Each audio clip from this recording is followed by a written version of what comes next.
Thank you. So good morning, everybody, or good afternoon to those of you who are not on the, where it's not morning right now. I believe for some of you it's the afternoon. So my name is Ira Waluyo, as Hal has introduced. I am a chemist and a lead beamline scientist at the iOS beamline here at the National Synchrotron Light Source 2 at Brookhaven National Lab. So iOS, the name of the beamline. This is not the the Apple operating system for iPhone. It stands for In Situ and Operando Soft X-ray Spectroscopy. So at our beamline, we do soft X-ray spectroscopy. One of the techniques that we do is X-ray Photoelectron Spectroscopy, or XPS. And specifically, we specialize in ambient pressure X-ray Photoelectron Spectroscopy, which I will also talk about today. And the other technique that we do is X-ray absorption spectroscopy, or XAS, but in the soft X-ray range. I believe you learned already about X-ray absorption spectroscopy, I think last week or 2 weeks ago or something like that. So yeah, so I'm going to teach you a little bit about XPS today, some fundamental principles and some applications, in particular in catalysis and material science. So we're in for a pretty long session today, 2.5 hours. This is my first time doing this, so I think you need to reserve questions or something like that until the break. So we'll have a little bit of a break after about an hour or so. Okay, so just a little bit of introduction. XPS is basically a technique to study surfaces, especially to study the chemistry of surfaces, to do chemical analysis of surfaces. Now, why do you want to study surfaces, right? In science, material science, chemistry, and physics, surfaces are very, very important. It's because every kind of process starts on the surface. And your skin, for example, is a surface, right? Your skin is a way that your body interacts with the surroundings. So it's important to study the surface, and all kinds of solid materials that you have in everyday life also interact with their surroundings to the surface. So for example, this picture right here, I wonder if I can do the laser pointer. Here we go. This picture right here, this is a picture of a corroded metal. Corrosion is a surface process. It starts on the surface. And this is a typical, catalysis process, CO oxidation. I'm going to talk about that later. From CO2 and O2 reacting to form CO2 on a catalyst. And this process happens on a surface. The molecules have to absorb on a surface first before they can react and producing the product. So that's why it's very, very important to be able to study the surface and the surface properties and the chemical properties of the surface. So what are you going to learn today? So I'm going to teach you a little bit about the fundamental principles of XPS and what it can do, specifically to study surfaces. And I'm also going to give you some practical knowledge in XPS experimentation and data interpretation. Now, I'm not talking about things like, a lot of quantitative analysis or a lot of math equations or anything like that. There's going to be some equations, but not going to focus on those. I'm more interested in showing you, let's say, if you're sitting at a computer, in front of a computer, you're doing an XPS experiment, and on the computer screen, you have all these spectra, you have all these peaks, you don't know how to interpret them, and you're trying to decide what to do next in your experiment. How do you interpret the spectra, and how do you plan your experiment? And then I will go into ambient pressure XPS, and this is the technique that we specialize in at the iOS beamline and SLS2. And I will also give a couple of examples for the application of ambient pressure XPS, specifically in catalysis. And if there's time, I'm going to also give an example for environmental science. Okay, so XPS is basically based on the photoelectric effect, right? The photoelectric effect is when you shine a light on a metal or a material, it emits electrons. There's a little bit of a history lesson here. And this is actually pretty important because these early discoveries are still very relevant today. So in 1887, Heinrich Hertz, he was doing this experiment, shining UV light on metal electrodes to try to prove the existence of the electromagnetic wave that was proposed by Maxwell earlier. He observed sparks when he shone UV light on some metal electrodes. And then some other people tried to replicate Hertz's experiment in the following years, including some of his assistants and some of his students. And a couple of decades later, J.J. Thomson did a similar experiment. And he discovered that when the metal electrode is hit with UV light, it actually causes the emission of particles. And these particles are the same one that he found in cathode rays. And these were found to be electrons, right? J.J. Thomson discovered the electron. And then a couple of years later, Philippe Lenard, he did a similar experiment and he found something interesting, that the energy of the electrons that are emitted depends on the color of the light, not the intensity. The intensity or the brightness of the light doesn't matter. So if you have a red light that's super bright, super intense, doesn't matter how bright it is, it's not causing the emission of electrons. But if you have a blue light, even if it's dim, you get electrons. Of course, if you have brighter blue light, you get more electrons, but even dim blue light gives you electrons. So this was against the conventional wisdom of the day, because at the time they thought that the energy of the light depends on the brightness of the light. So nobody understood why this was. And of course, a few years later, Albert Einstein explained this phenomenon, and he explained that light is composed of discrete packets of energy that he called quanta at the time. Later, this was known as photons. And he won the Nobel Prize in Physics in 1921 for not discovering the photoelectric effect, for explaining the photoelectric effect. Now, how did it go from photoelectric effect to XPS? So in the 60s, 70s, Kai Siegban, who was a professor of physics at Uppsala University in Sweden, he developed the first instrument for analyzing these electrons that are emitted when you shine X-ray on a material. And he figured out how to use these electrons for chemical analysis. And he called this technique Electron Spectroscopy for Chemical Analysis, or ESCA. This is kind of the old name for XPS. It's still in use today by some people, but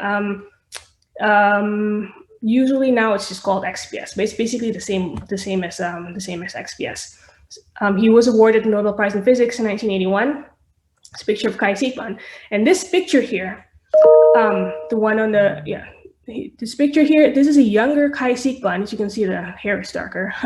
He was with his father, Mana Siegban, who was also a Nobel Prize winner in physics. He got Nobel Prize in Physics a couple of decades earlier for his work in X-ray spectroscopy.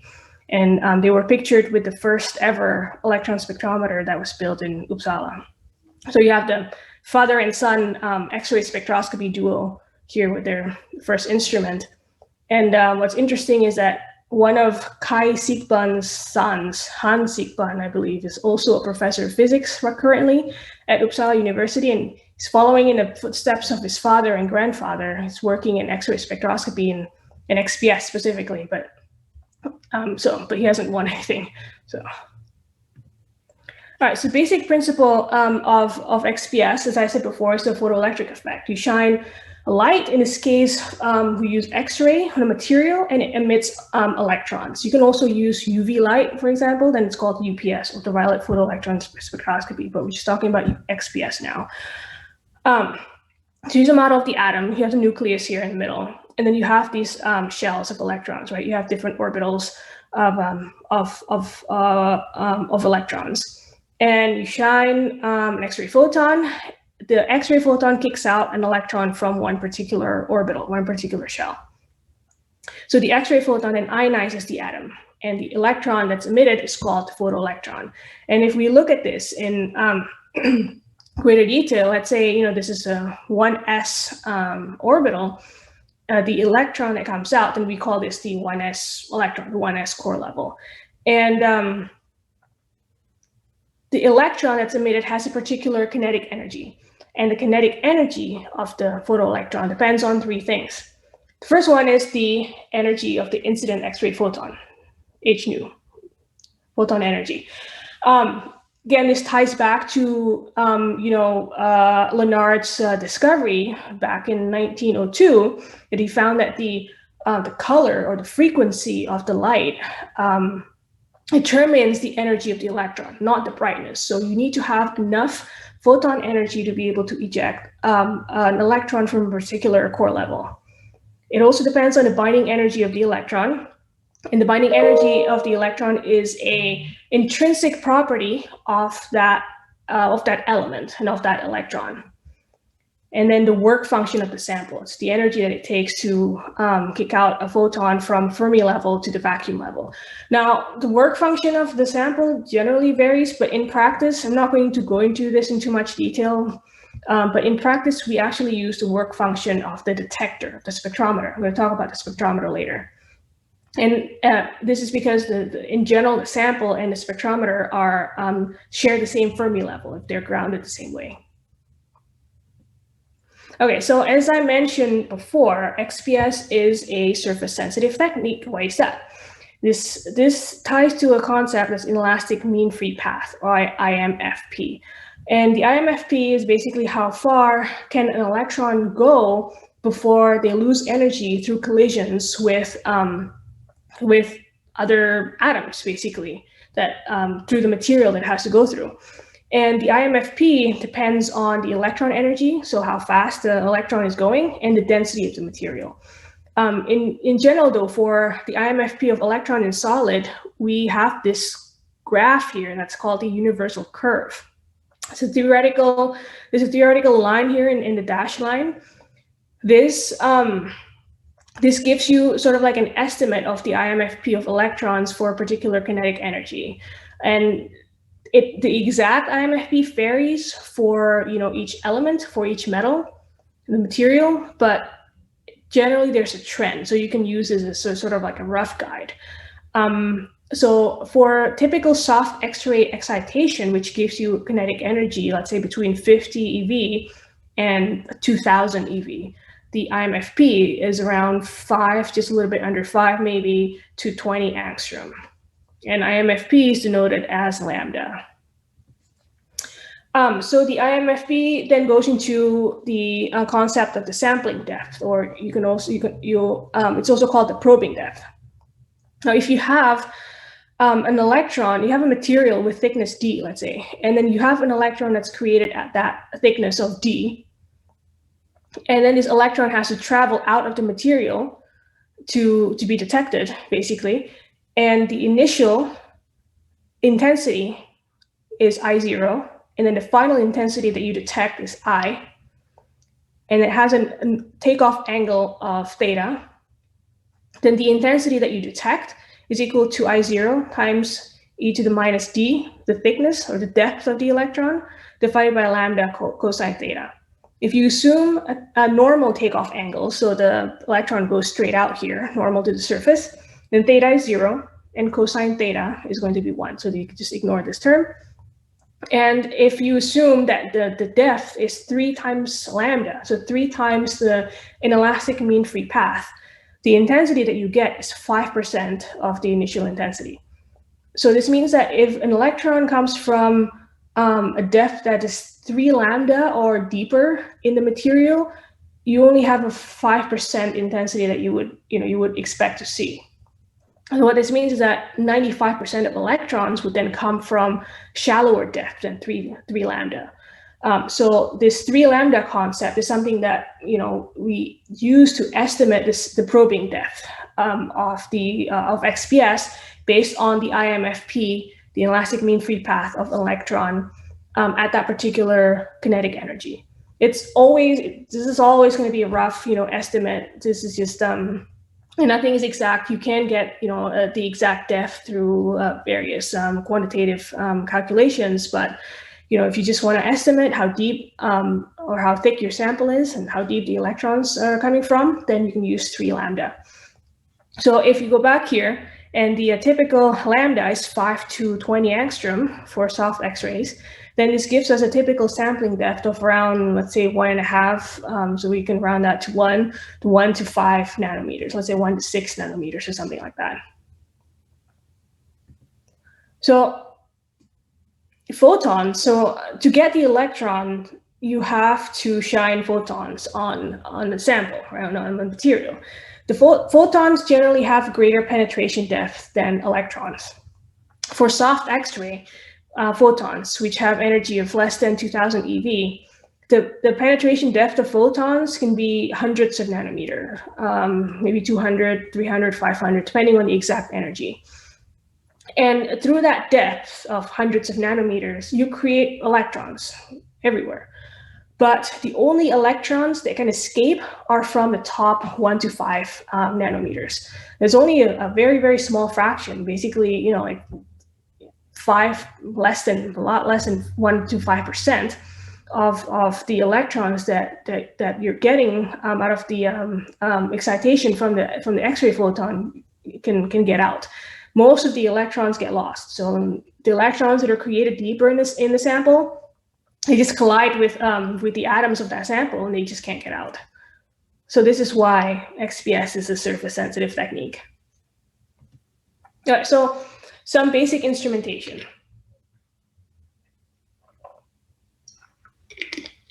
XPS is called an X-ray in, electron out.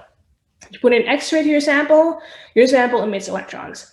We have 3 basic requirements for instrumentation. First, we need the X-ray. Of course, we need an X-ray source.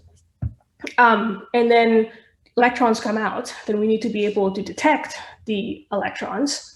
And the third one is we need somewhere to put all this, somewhere to put the sample, somewhere to put the X-ray, and somewhere to put the electrons, basically. We can go through this one by one. Okay, the first is X-ray source. There are 2 possible X-ray sources that you can use for XPS. The first one, this may be more common. This is the X-ray anode, or what we call sometimes lab X-ray source or lab source. So how this works is it's an anode that you apply high voltage to, maybe 10, 15 kilovolts or something like that. And it's coated with a particular material at the top. It can be magnesium, aluminum, zirconium, silver. There's also chromium source that's not listed here. And then there are filaments that you apply current to. Filaments get hot, emits electrons, and then the electrons hit the anode material, and then the material emits X-rays, and then the X-ray goes to your sample. So it's kind of like the opposite. You're hitting electrons onto some material, and the material emits X-rays. And the advantage of this X-ray anode is that you can buy this for like, I don't know, $50,000 or something like that. So it's cheaper than building a synchrotron. NSLS2 cost almost $1 billion to be built. And it's cheaper than building a synchrotron beamline. Synchrotron beamline costs, I think, like 20 million. So if your lab or if your university has $50,000, you can buy an X-ray source with the X-ray anode. So you can install this in a regular lab. But you still need to build a whole entire XPS system, of course, which would cost, probably almost $500,000 or something like that. But this is something that, maybe your research group already has a lab XPS instrument, or maybe your university has a shared facility that has a lab XPS instrument. But although it's cheaper and you can install this in a regular lab, synchrotron beam time is also free. So it's not like you have to build a synchrotron or synchrotron beamline to be able to do synchrotron experiment. There are several cons, and these are, I think, in my opinion, maybe I'm biased because I work at a synchrotron, but this is a pretty big con here. It's a fixed energy. As you see here, each anode material will have a specific X-ray energy that it emits. Like, for example, magnesium has this energy, 1253.6, aluminum is 1486, and then a little bit higher for zirconium and silver. And I think chromium has an energy of 4000 EV-ish. So you're pretty much stuck to the choices that you have.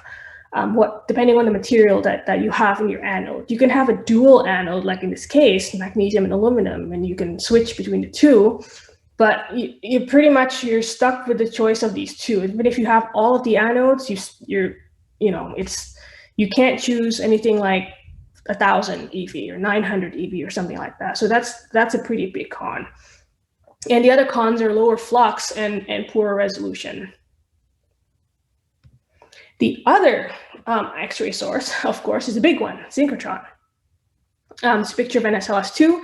The synchrotron, of course, produces, I think you've learned, about the basics of synchrotron. It produces radiation with anywhere with energy from IR to hard X-rays. I'm just listing the X-ray energy here from 10 eV to 150,000 eV. Not all at the same beamline, of course, different beamlines.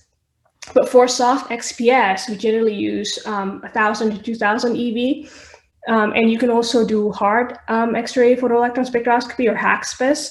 And this usually uses the energy of 2,000 to 6,000 eV. And the synchrotron has a big advantage of higher flux and higher resolution. And of course, beam time is free. If you don't have a lab X-ray source or a lab XPS instrument in your lab or in your university, or your lab instrument is not adequate to what you want to do, then you can apply for beam time at a synchrotron, and beam time is pretty much free. Of course, you have to pay for beam time as long as you have a proposal that's well written and highly rated. The con is beam time can be competitive sometimes, especially at some popular beamlines. So you need to your proposal needs to be very good. You need to propose to do good science, and you have to prove that you can do good science. Because why is it important to have this what I mentioned before, high flux and high resolution of a synchrotron? This is really important if you want to study material that has a very dilute amount of the element that you're interested in. So let's say you have this let's say this metal, right? This chunk of metal, and then you want to study one type of impurity or one type of atom that's different from the rest. It's kind of like trying to find a needle in a haystack, right? It's a tricky thing. So if you try to find a needle in a haystack, it's easier if you have a bright light source to help you find that needle, and let's say maybe a magnifying glass or something like that to help you, than if you just look with a very dim flashlight, right? So the ultra bright synchrotron X-ray with high flux and high resolution basically allows us to detect this very, very small amount of the element of interest. If you have one piece of needle in a huge haystack, it helps you do that. And the higher resolution allows you to differentiate atoms that are in similar chemical environments from each other. So if you're not sure if you're holding a piece of the needle or a piece of hay, then the magnifying glass, for example, and the bright light source can help you do that. And you can acquire data more quickly. So that's you can find that needle faster with the bright light than with the dim light. And this is why synchrotron is very, very important for this, not just for XPS, but in any kind of X-ray experiment in general. Okay, so the next part in basic instrumentation is we need to capture the electrons that are generated by the sample somehow. There are different possible electron spectrometers, but the most common one that I'm showing here is called the hemispherical electron analyzer, called hemispherical because it's actually literally a hemisphere. It's a half sphere here. So the electrons that are generated from the surface of the sample, they go into the focusing lenses of the spectrometer. There's a series of focusing lenses here to focus the electrons into the hemisphere part, and then it goes into the detector. It goes detected by the detector. So the hemispherical electron analyzer usually has a slit that you can adjust. You increase the slit size, the slit width, you get more electrons in. If you decrease it, you get less electrons in. It also has a particular diameter or radius of R. And if you have electrons with a particular kinetic energy of E0, the energy resolution that you get, delta E, is depending on the energy of the electron itself, the E0. It's also dependent on the slit width. So the smaller slit width gives you lower or higher resolution, lower delta E, which means higher, better resolution. And the R, the radius of the spectrometer of the analyzer, the larger the radius that you get, that you have, the better resolution that you get. So this equation here means that if you have, I mean, the width is something that you can change. This is you can adjust the slit width. The R, the radius of the analyzer, this is something that you can't really change once you buy a certain analyzer. I mean, if you buy an analyzer with a radius of 1 meter, then you're kind of stuck with that 1 meter, right? So it's not like you're gonna have different size analyzers for different energies that you're using. So you're pretty much stuck with this. You can't change this once you decide on it. But let's say that you use the same slit width, right? This equation means that the delta E, the resolution, depends on the energy of the electron. So if you have an electron with a kinetic energy of 100 eV versus an electron with a kinetic energy of 1000 eV, then you get different resolutions. That doesn't make any sense. Like you should aim for the same resolution for all electron kinetic energies. So in reality, how this analyzer works is that the electrons that enter the analyzer don't have the initial kinetic energy that the electrons have when they come out of the sample. So in reality, before the electrons enter the analyzer, they are slowed down by a certain voltage to get them to the same energy that we call the pass energy. So let's say you have 100 eV electron initially, and you aim for a pass energy of 10 eV, then the 100 eV electrons are slowed down by 90 eV. So then you end up with a 10 eV electron in the analyzer. If you have 1000 eV electrons, then those electrons are slowed down by 990 eV. So then doesn't matter what the initial kinetic energy of the electron is all going to end up having the same kinetic energy, the pass energy, when it enters the analyzer. So this means that now delta E, or resolution, depends on the pass energy. So if you have smaller pass energy, you have better resolution, and also depends still on the slit width. So if you decrease the slit, you get better resolution. Yeah, so when the analyzer scans the kinetic energy, when it tells you it scans the kinetic energy, what it actually is telling you is, or what it's actually doing in the background is it's scanning the voltage that is needed to slow down the electrons to the same pass energy. Okay, so what do you actually get from the analyzer? Now this comes to the practical part. This was the sample was a metallic copper sample. This was for my own experiment, actually, my own research. This came from iOS.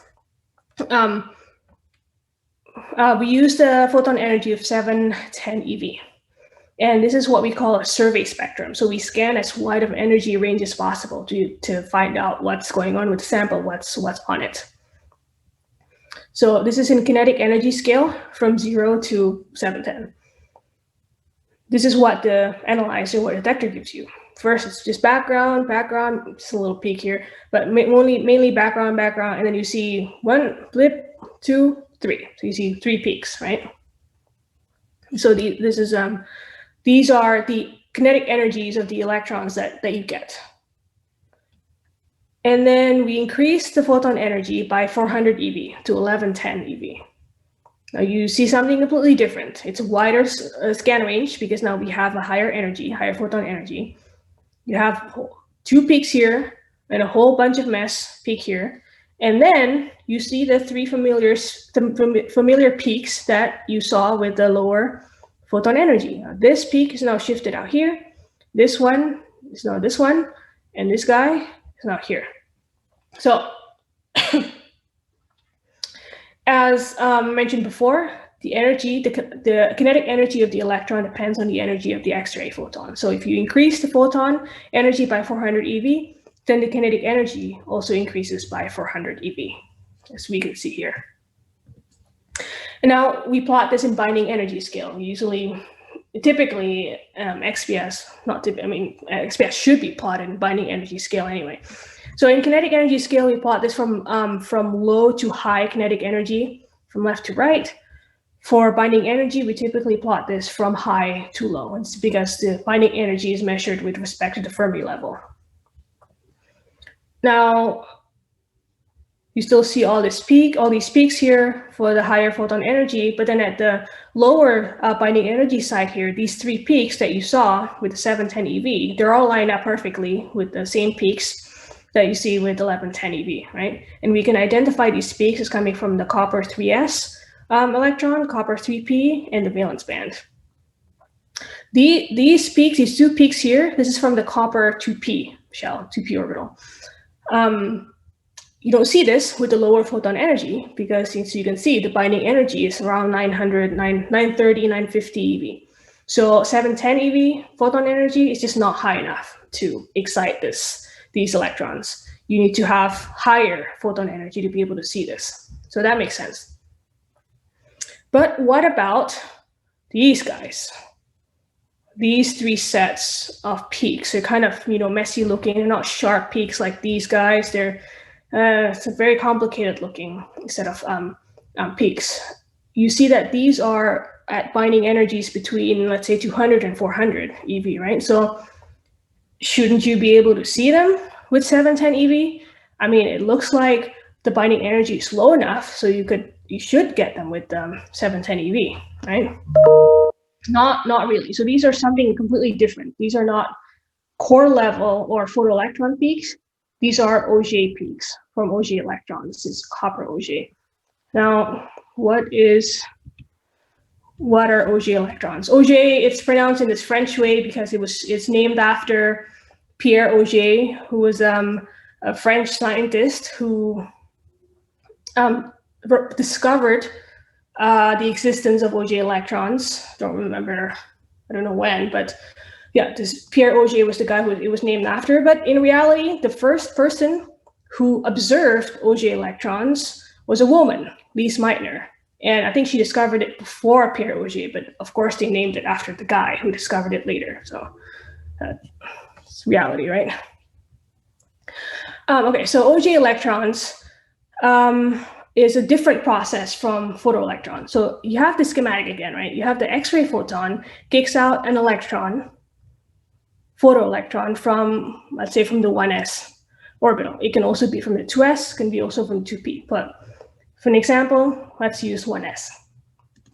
What is the state that you get after this electron goes out? You have this state. You have a core hole in the 1s orbital. So this atom is then ionized. It's losing 1 electron, and you have a hole. In general, an atom doesn't like to be in an excited or ionized state. It wants to relax. How does the atom relax? An electron from a higher energy orbital, in this case, for example, from the 2s orbital, can then fill that hole. And when an electron moves from a higher energy orbital to lower energy orbital, it releases energy. Right? The released energy can be in the form of photons, so X-ray photons, but the energy can also be used to kick out another electron. In this case, from the 2p orbital. It can be from any orbital really that the electron was out. So this is then called the Auger electron. So since the Auger process is a completely internal process to the atom, like it doesn't matter how you create this core hole. You can use not any photon energy. The photon energy still has to be high enough so you create a core hole. But as long as that photon energy is higher than the minimum energy that you require to create a core hole, let's say that the minimum energy is 500 eV, right? To create a core hole. It doesn't matter if you use 500 eV or 600 or 700 or 1000, as long as you create this core hole, this is still going to happen. So this means that the Auger kinetic energy is not dependent on the photon energy, unlike the photoelectron peaks. It's because it's a completely internal process. Doesn't matter how you make the core hole, as long as there's a core hole there, you're going to get Auger electrons. So when you use different photon energies, in the same copper sample. Now, this time we use 1110 eV and 1170 eV. This is plotted in kinetic energy scale.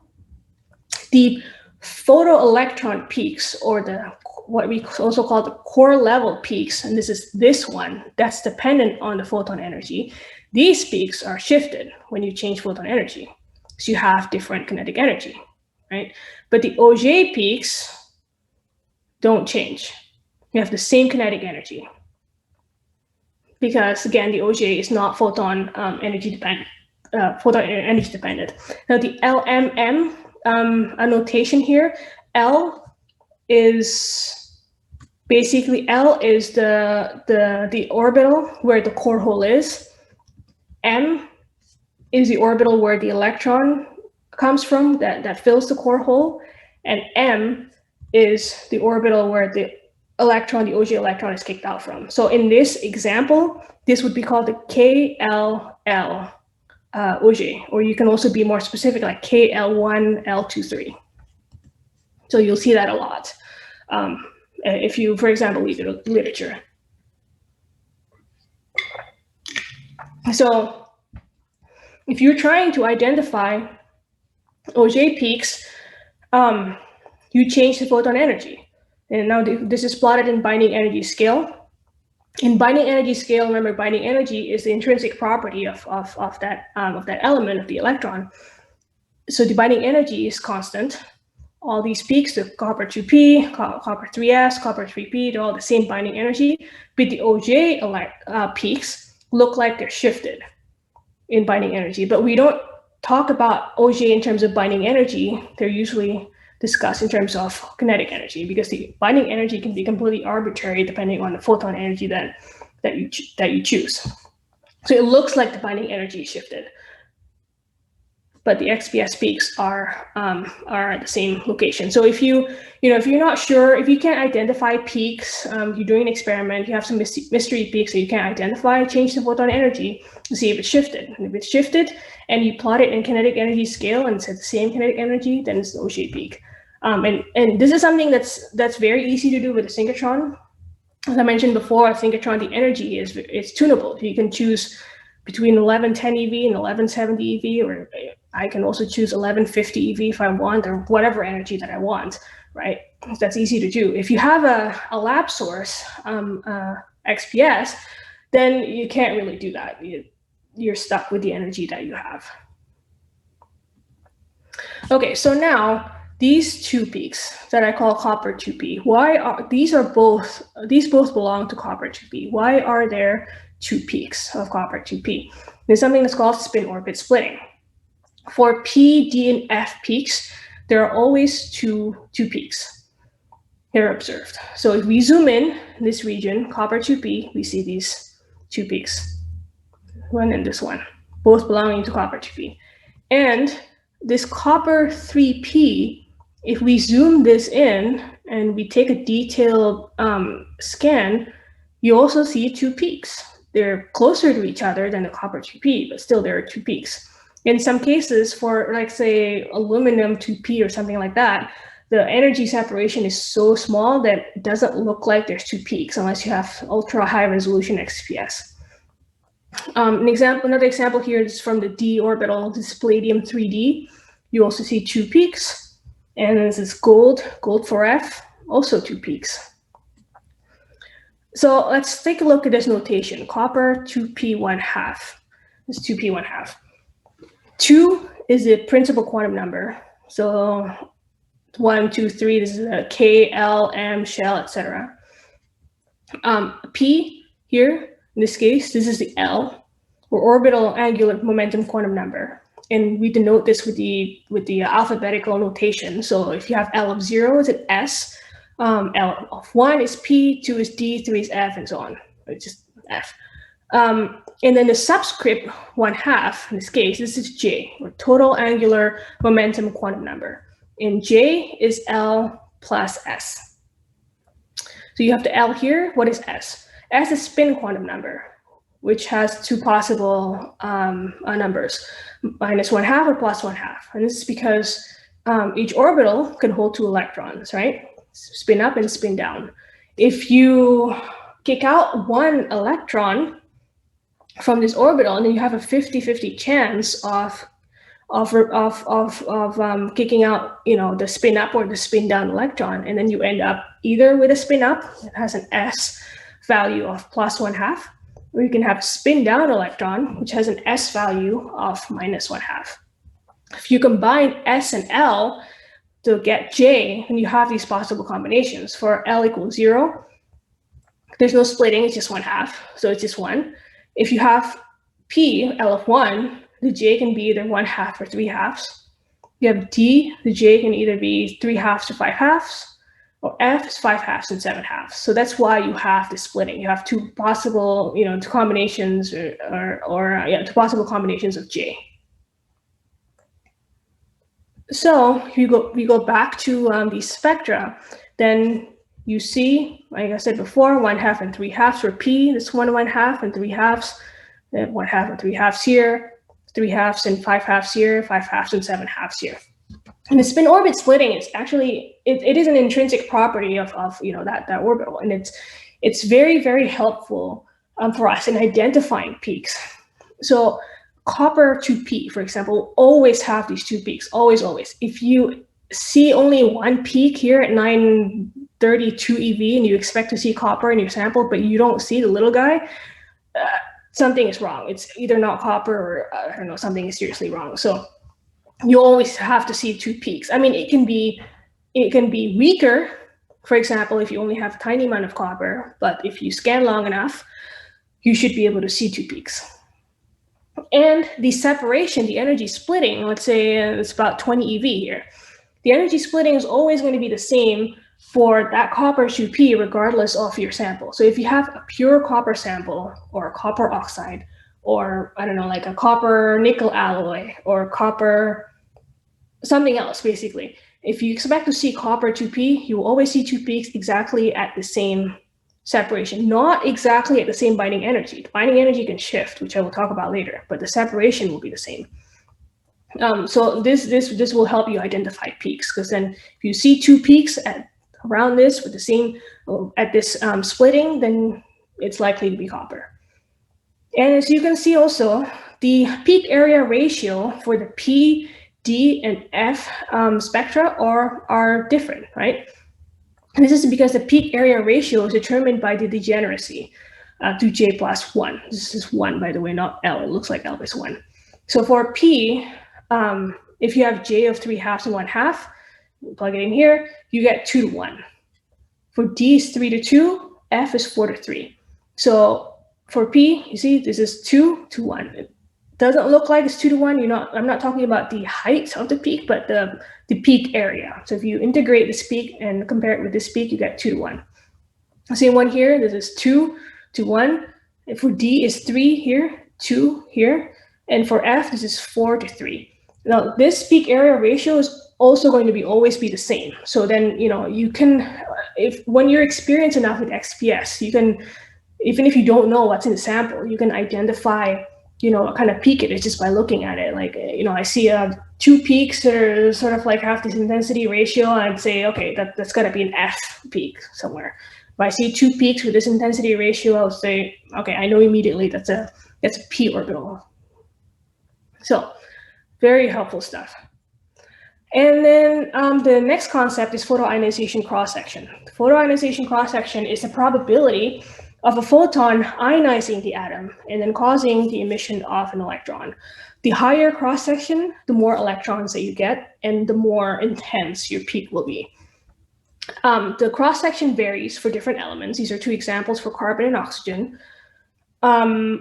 And even for the same element, for different core levels, it will vary, it will be different. For example, the carbon, the red one here is the cross-section for 1s.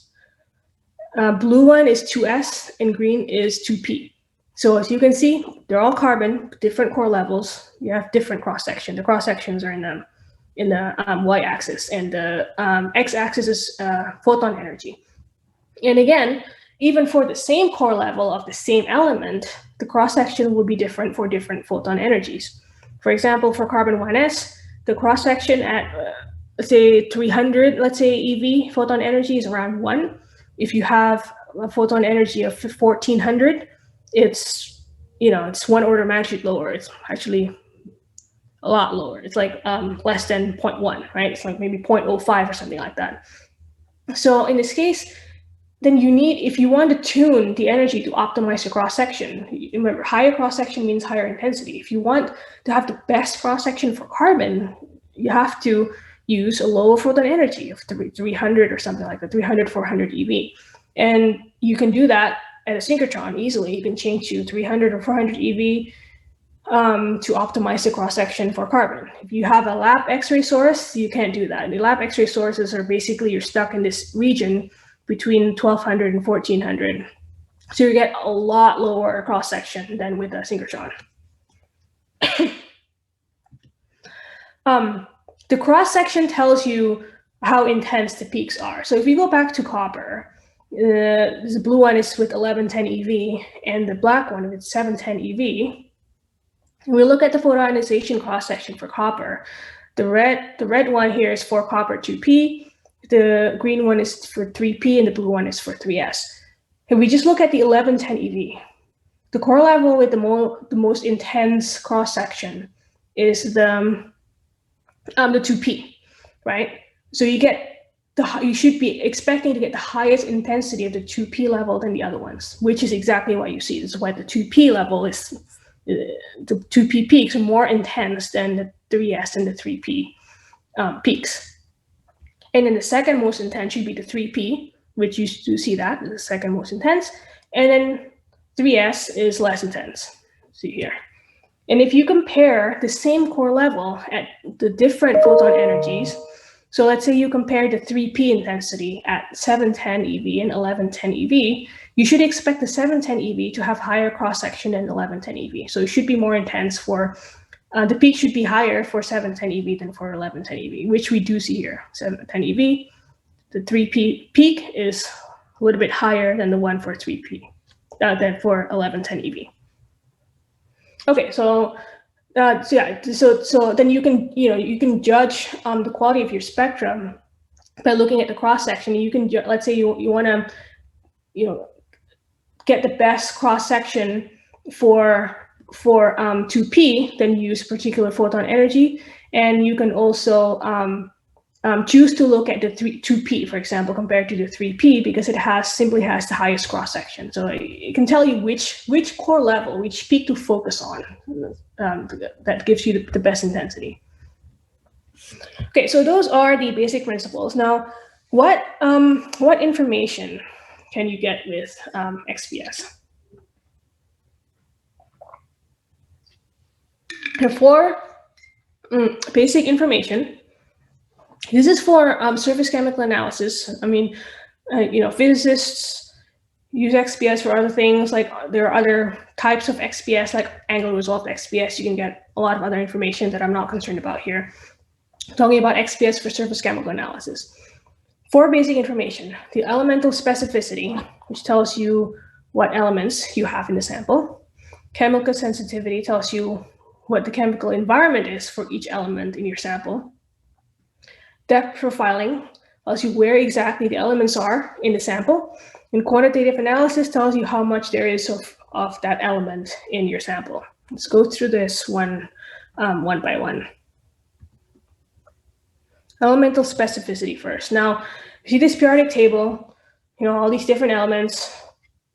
Each element has a unique set of electron binding energies. Now, as I said before, electron binding energy is the intrinsic property of that electron for that atom, for that element. So if you have copper, the 2p electrons of copper will have a different binding energy than the 2p electrons of nickel, and will have different binding energy from the 2p electrons of cobalt, etc. So I have unique binding energies, and XPS can tell you this. And these binding energies are tabulated. There are various sources for electron binding energy table, but this is the most common source of information for us in the synchrotron world. This is the X-ray data booklet. This is a little orange book. It's published by the Lawrence Berkeley lab. We have this, everywhere at synchrotrons. Basically, we call this the X-ray Bible, because we refer to this all the time to look at the binding energies. And this is also online, so you can check out this link. It gives you all the binding energy table. And there are several pages, because it gives you the table for all the elements. But I'm just showing you here the first page. This is from hydrogen to titanium. And these are all the different core levels. You have the K1s, L1, 2s, L2, 2p1/2. So it even tells you the energy for the spin orbit splitting, you see. And all these other things, these are more, the higher energy levels are of course more important for the heavier elements that are in the later pages of this table.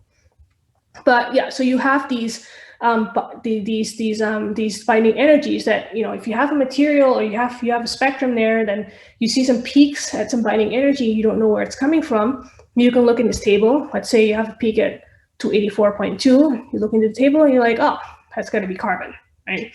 You have a peak at 297.3. You have two peaks at 297.3 and 294.6. You look at the table, okay, that's got to be potassium. So,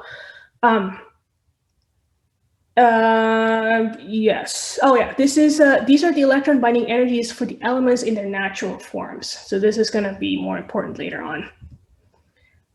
So these are a couple of examples from iOS. These are real user samples. The first one is nickel chromium alloy. And this was the user was interested in looking at this as a corrosion resistant material. So they used ambient pressure XPS for this. Yeah, and see how quickly the material gets oxidized. So this is a survey spectrum, and you have all these peaks, very complex looking spectrum. Look in the table, then you can identify the peaks. This is for nickel 2p, this chromium 2p, oxygen 1s. These are a bunch of chromium nickel OJ peaks. The OJ peaks you can't identify from the table, okay? So this table is only for photoelectron or core level peaks. The OJ peaks are a little more complicated. Because again, OJ peaks, you have to look at the kinetic energy, not the binding energy. And then a bunch of other smaller peaks from like 3s, 3p levels. Another example of a real user sample, this was a catalyst material, platinum ceria titania catalyst that the users were studying for producing methanol out of CO2 and hydrogen. Survey spectrum, you have all these peaks, you look at the binding energy table, you identify this is oxygen 1s, titanium 2p, some titanium OJ here, oxygen OJ, and again, you can't really look at this from the table, but kind of figure out that these are OJ peaks, and then a bunch of smaller peaks from cerium platinum. Now, the OJ peak then becomes very important when you try to identify a peak. So this was from a sample that contained carbon, nitrogen, and oxygen. Again, this was a real user sample. This material the users were studying as potential electrode material for a fuel cell. So, so they were studying this with APXPS and exposing the sample with hydrogen, oxygen, and water to study the changes in the material with these gas exposures. You have the oxygen 1s peak here. Carbon 1s peak here. Binding energies match with the table. That's fine. Nitrogen 1s is here, 400 eV. And they were most interested in the nitrogen 1s. They wanted to look at the changes in the 1s, nitrogen 1s peak with exposure to these gases. The problem here is that they use a photon energy of 900 eV, and it's overlapping with an OJ peak from oxygen, the oxygen KLL OJ. Now, this makes things very complicated. Like you can't look at small changes in the nitrogen 1s if it's overlapping with something equally or more intense than this peak, right? So this is a huge problem. So how do you solve this? Well, remember, OJ peaks should have the same kinetic energy regardless of the photon energy. So if you change the photon energy, in this case, we go to higher photon energy, 950 eV, then you shift the OJ peak when you're plotting in binding energy scale. So now with 50 eV higher photon energy, the OJ binding energy, not really binding energy, but how it's displayed in the binding energy, it looks like it's shifted by 50 eV, right? So now the nitrogen 1s peak is clear. This is a lot better. You can really identify this peak much better. If you decide that the shift is not enough, like maybe you're a little bit worried there might be something here, and you can shift it a little bit more by, let's say, another 20 eV, and it's shifted even more. So if you have overlapping OJ peaks, and this happens all the time, especially if you have transition metals, all those copper, nickel, cobalt, etc. They have all kinds of OJ peaks, and they can, complicate the region of interest and the spectra there. Then you can always shift them away by changing the photon energy. Now, why did we choose to shift to higher energy, not to lower energy? You can also decrease the photon energy to like 850 or something like that, and then the OJ peak will end up being here. But the OJ peak, as you can see here, has a pretty long tail. In general, a lot of spectra, they have long tail on the higher binding energy side. So if you shift the OJ peak over here, you still have a chance of the nitrogen 1s overlapping with a little bit of that tail, and you want it to be as clear as possible. So it's preferred that you shift it to higher energy, unless there's another peak that you're interested in that's overlapping here, for example. Then sometimes you have no choice and you have to shift it over here. So overlaps with OJ, simple enough to solve, but things are not always that simple. Some people will tell you that XPS, it's elementally specific because each element has unique binding energy. That's not 100% true. Each element will have a unique set of binding energies, but the individual binding energy of individual core levels may overlap with each other for different elements. So that's why for XPS, you have to look at the whole. Like if you, for example, if you identify like a 2p peak or something like that, then you also have to identify the other peaks that should come with it, like the 3s, 3p. So you have to look at other peaks of that particular element, a particular atom, to really be sure that you have that element in your sample. Some peaks may overlap. The example is here. This is, again, data from iOS. This is a recent experiment that we did on palladium. It's a clean palladium metal. This is the palladium 3p 3/2 peak. 3/2 is spin orbit splitting. There's also the 5/2 peak over here, but we're not showing this because it's interested in this peak more. And you have this peak at 532. And then we absorb CO on the palladium. And the CO molecule should have oxygen 1s peak. But that oxygen 1s peak has pretty much overlapping binding energy with the palladium. So it's sitting on top here. If we have a lot of CO like this, it's fine because it's obvious that you have this almost like symmetrical-ish peak for clean palladium, and then for the CO with the CO, the peak becomes less symmetrical. So you can do peak fitting to figure out which component or which part of the peak belongs to oxygen and which part of the peak belongs to palladium. And this is important then for you to obtain the spectrum of the pure or clean material, so you have that reference. Like we know what the clean palladium looks like, so we can fit that. So then the remaining part must be from oxygen. If there's only a small amount of oxygen, like let's say instead of this big peak, we only get like a small peak like this, it gets complicated. So you have to be very careful with peak fitting. There's another example, platinum copper. Copper 3p here, the two peaks, 1/2 and 3/2. This is, I'm sorry. This is actually should be 5/2, not 3/2, but yeah. Okay, so the platinum 4f here, it overlaps partially with the copper 3p. So again, we need to be able to get the spectrum for clean copper so we know what it looks like. And then the remaining of the spectrum will be from the platinum 4f. And so peaks will always overlap. And unlike the OJ peaks that you can shift away, the overlapping XPS or core level peaks, you can't shift away, because if you change the photon energy, they all stay in the same binding energy. So you can't change that. Okay, I think maybe it's a good time for a break.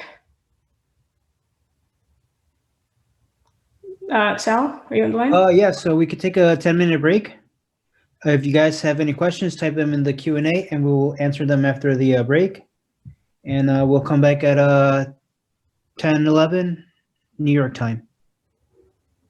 All right. Sounds good.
All right, we'll just wait one more minute for everybody to come back in.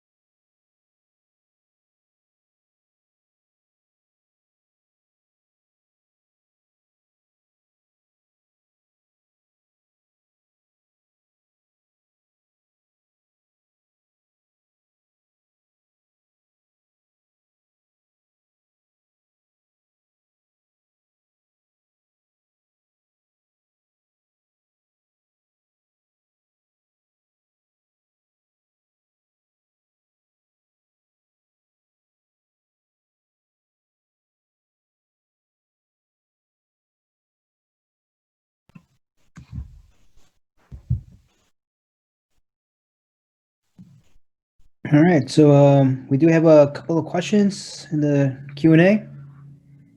Dr. Ira, you ready? Yep. All right. So the first question, how do you identify the Ogre peaks? Right, the OJ peaks, I think I already covered that a little bit before. Let's go back to the slides here. OJ peaks, here we go. Okay, so let's just say, let's imagine that you only have, let me just go to the laser pointer. Here we go. Let's say you only have used one photon energy first, right? And you have all these bunch of peaks, and you're not sure what peaks are the OJ peaks and what peaks are the XPS or photoelectron peaks. You change the photon energy. You change the photon energy like this. The peaks that are shifted are then the OJ peaks. The ones that are on at the same binding energy, these are the XPS peaks. So shifted OJ stay the same core level or photoelectron peaks. And just to be sure, you can plot this in kinetic energy scale. Okay, so XPS data acquisition software will, at least the one that I use, it gives you the option of plotting your spectra in binding energy scale or kinetic energy scale. And what it's doing is basically just like simple math in background, right? So if you plot those two spectra then in kinetic energy scale, then it's the opposite. The peaks that are shifted in kinetic energy are the XPS peaks, and the ones that are at the same kinetic energy, these are then the OJ peaks. So yeah, and OJ peaks usually also tend to be like broader and more complicated looking than XPS peaks. Usually the XPS peaks are like a little sharper. Not always true. I'll show you some examples later where the XPS peaks are not sharp at all. But the OJ peaks tend to be broader because as the process here, the OJ electron can come from any orbital. Can come from this, in this case, from L23. Can also come from L1, can also come from any of the M orbitals. So that's why there's possible different sources of the OJ electron. That's why it tends to be broader. Okay. All right. Next question. How do we calculate pi? And then in parentheses, EK equals HV minus EV minus pi. So as I mentioned briefly before, the phi or the work function, we actually use the work function of the spectrometer. So this is something that the number is initially supplied to you by the manufacturer of your spectrometer, because this is an intrinsic property of a detector that you use. But you can also experimentally determine that by, measuring a standard sample. So we like to use clean gold 111 crystal, for example. You know what the binding energy of the 4F is supposed to be. So let me show you. Yeah, this is 4F. This tends to be a very sharp peak with the binding energy that we know from the literature value, and because gold doesn't really chemically interact with molecules, it absorbs it, so it tends to stay at the same binding energy as long as it's clean. And if you're confident with your X-ray energy, and you can confirm your work function of the spectrometer by making sure that this one is at 84, which is the literature value. All right. Going back to the Ogre peaks, how do you determine which orbitals are involved with the Ogre electrons, like LMM or KLL? Okay, so that's a very good question. It depends on the photon energy. Well, okay, OJ electrons are not dependent on photon energy, but the type of OJ depends on how high the energy that you use in the first place. So let's say LMM, right? You have to be able to create an L. Let's see, go back here. L core hole to begin with. L is this one. Let's say 2s or 2p. So your energy has to be high enough to create a core hole in either one of these levels. So then you know it's LMM, but the more details, let's say if you want to use, if you want to identify it from the L1 or L23, or in this case for copper LMM OJ, this is complicated. It's like L1, M1, 2, or M23, and it's possible combination of M1 and 2, 3, 4, and 5. So you can calculate this. I mean, you know the energy levels, and you can just calculate this easily. You can identify this. It's also in the literature. So. All right, and the last question or comment, really, on the slide where the spin-orbit coupling is introduced, should the equation read J equals I plus or minus S? Okay. Yes. Sometimes you can also you can see that some people call this a L plus minus S instead of L plus S. It depends on how you define S. I mean, I like to say S is plus 1/2 or minus 1/2. So then if you have plus 1/2 and minus 1/2, then it ends up being plus minus anyway. But if you denote this as L plus minus S, then just say spin is 1/2.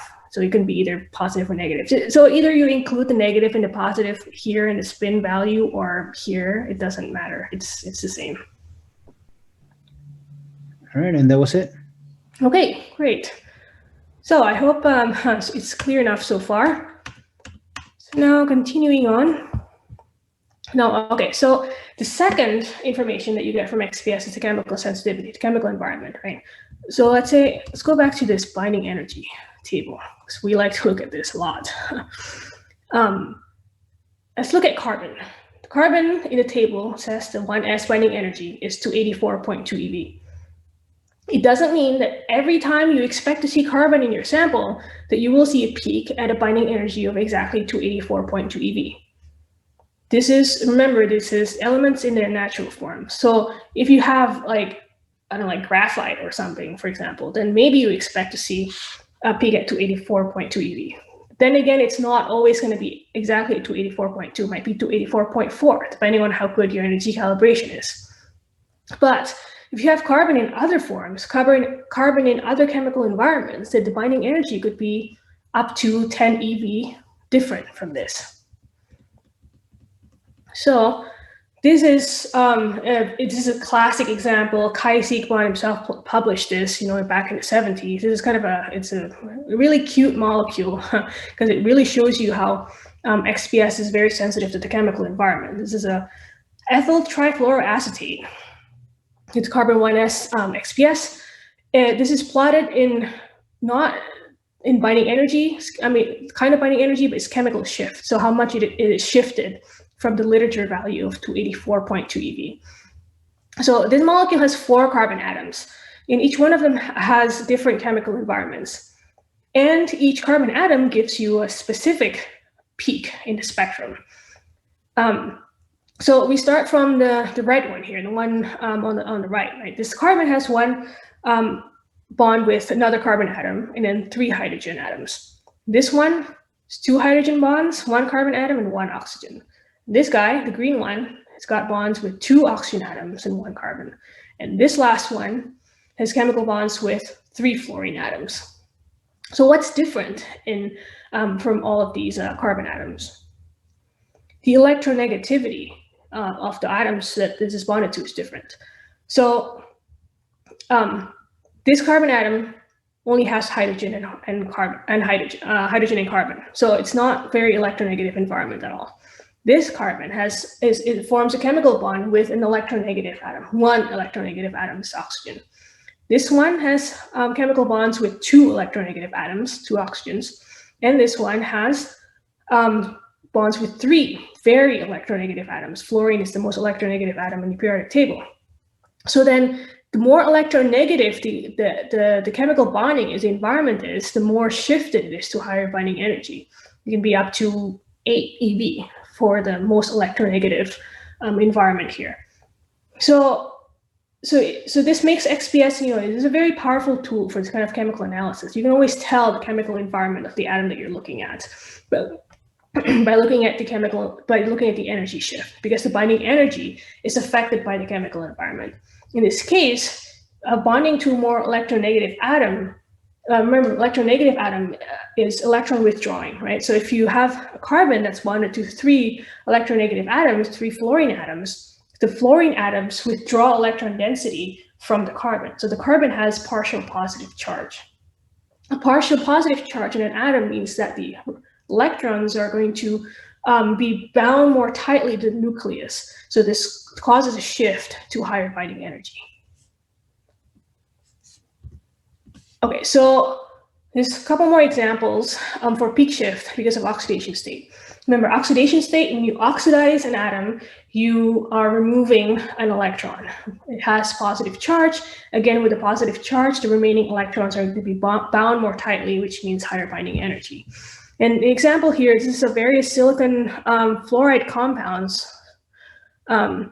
with varying numbers of fluorine atoms. So pure silicon here, silicon SiF, SiF2, SiF3, SiF4. So this spectrum has different components. It's not as obvious as this. This has, like completely separated peaks. This is a little bit more complicated, but you can see different features in the spectrum, with different binding energies. This one, there's a little shoulder here, this one, and then it's a little bit harder to see, but there's a shoulder here that belongs to the SiF4. And if you plot the core level shift as a function of the oxidation state of the silicon, there's a linear correlation. So higher oxidation state, higher shift. An example is aluminum 2P. It's aluminum metal. This peak is from the aluminum 2P of aluminum metal. Now, as I mentioned before, so this is 2P core level, which you should see spin orbit splitting. But for aluminum, the energy splitting is so small, you can't generally see it. So it looks like there's only one peak, but there should be 2. It's really close together. So aluminum metal has a certain binding energy here, around like 73. If you have an oxide layer on the top of aluminum, that aluminum oxide will give you a separate peak because of the higher oxidation state of aluminum in the oxide. And this gives you a new peak here at higher binding energy. Now this one is a more complicated case. So this is I need to move my Zoom thing here first so I can see that part. Okay, so this is a complicated case here. This is a sample from various molybdenum oxide compounds in the same sample. This molybdenum 3D. The spectrum that you get looks like it's got 3 peaks, right? Not really. This is the raw spectrum that you get. Looks like there's 3 peaks, but you have to do peak fitting. And, oops. Okay, you use peak fitting, it's a lot more complicated than what you expect. Now remember that 3D has the spin orbit splitting, so you should see 2 peaks for each of the oxidation state of. You see for all of them basically. So the 6+ molybdenum 6+ is the highest oxidation state. Highest oxidation state, you should expect to see the highest binding energy. So the component here, the green one, at highest binding energy, this is from molybdenum 6+. And then this is for the 5/2. And then you have the corresponding 3/2 peak. No, sorry, this one is the 5/2. And you have the corresponding 3/2 peak here. The green and the red ones belong to molybdenum 6+. And the next highest oxidation state, 5+, is then here, the light blue and the dark blue, regular blue. And then the lowest oxidation state, you expect us to see at the lowest binding energy, which is the pink one. And the corresponding 3/2 peak is this brown one here. So in this case, you have to do peak fitting. But peak fitting is something that's tricky because you can fit as many peaks as you want under this this spectrum, right? You can fit an elephant there. This is something that the postdoc who trained me when I was a student like to say. You have to be careful with peak fitting because you can fit an elephant. It's true. You can you can identify like 10 oxidation states if you want, just by, just by fitting 20 peaks, let's say, and you still get the same, good fit. But you have to be guided by certain principles. And one of the principles is spin orbit splitting energy. Remember that the splitting energy will always have to be the same for each one of this. If you compare the energy split between the 6+ here, this one, and the energy split for the 5+ here for the 2 components, and this one for the 4+, they're all the same. So then you're guided by that principle. And then you also need to have, a reference.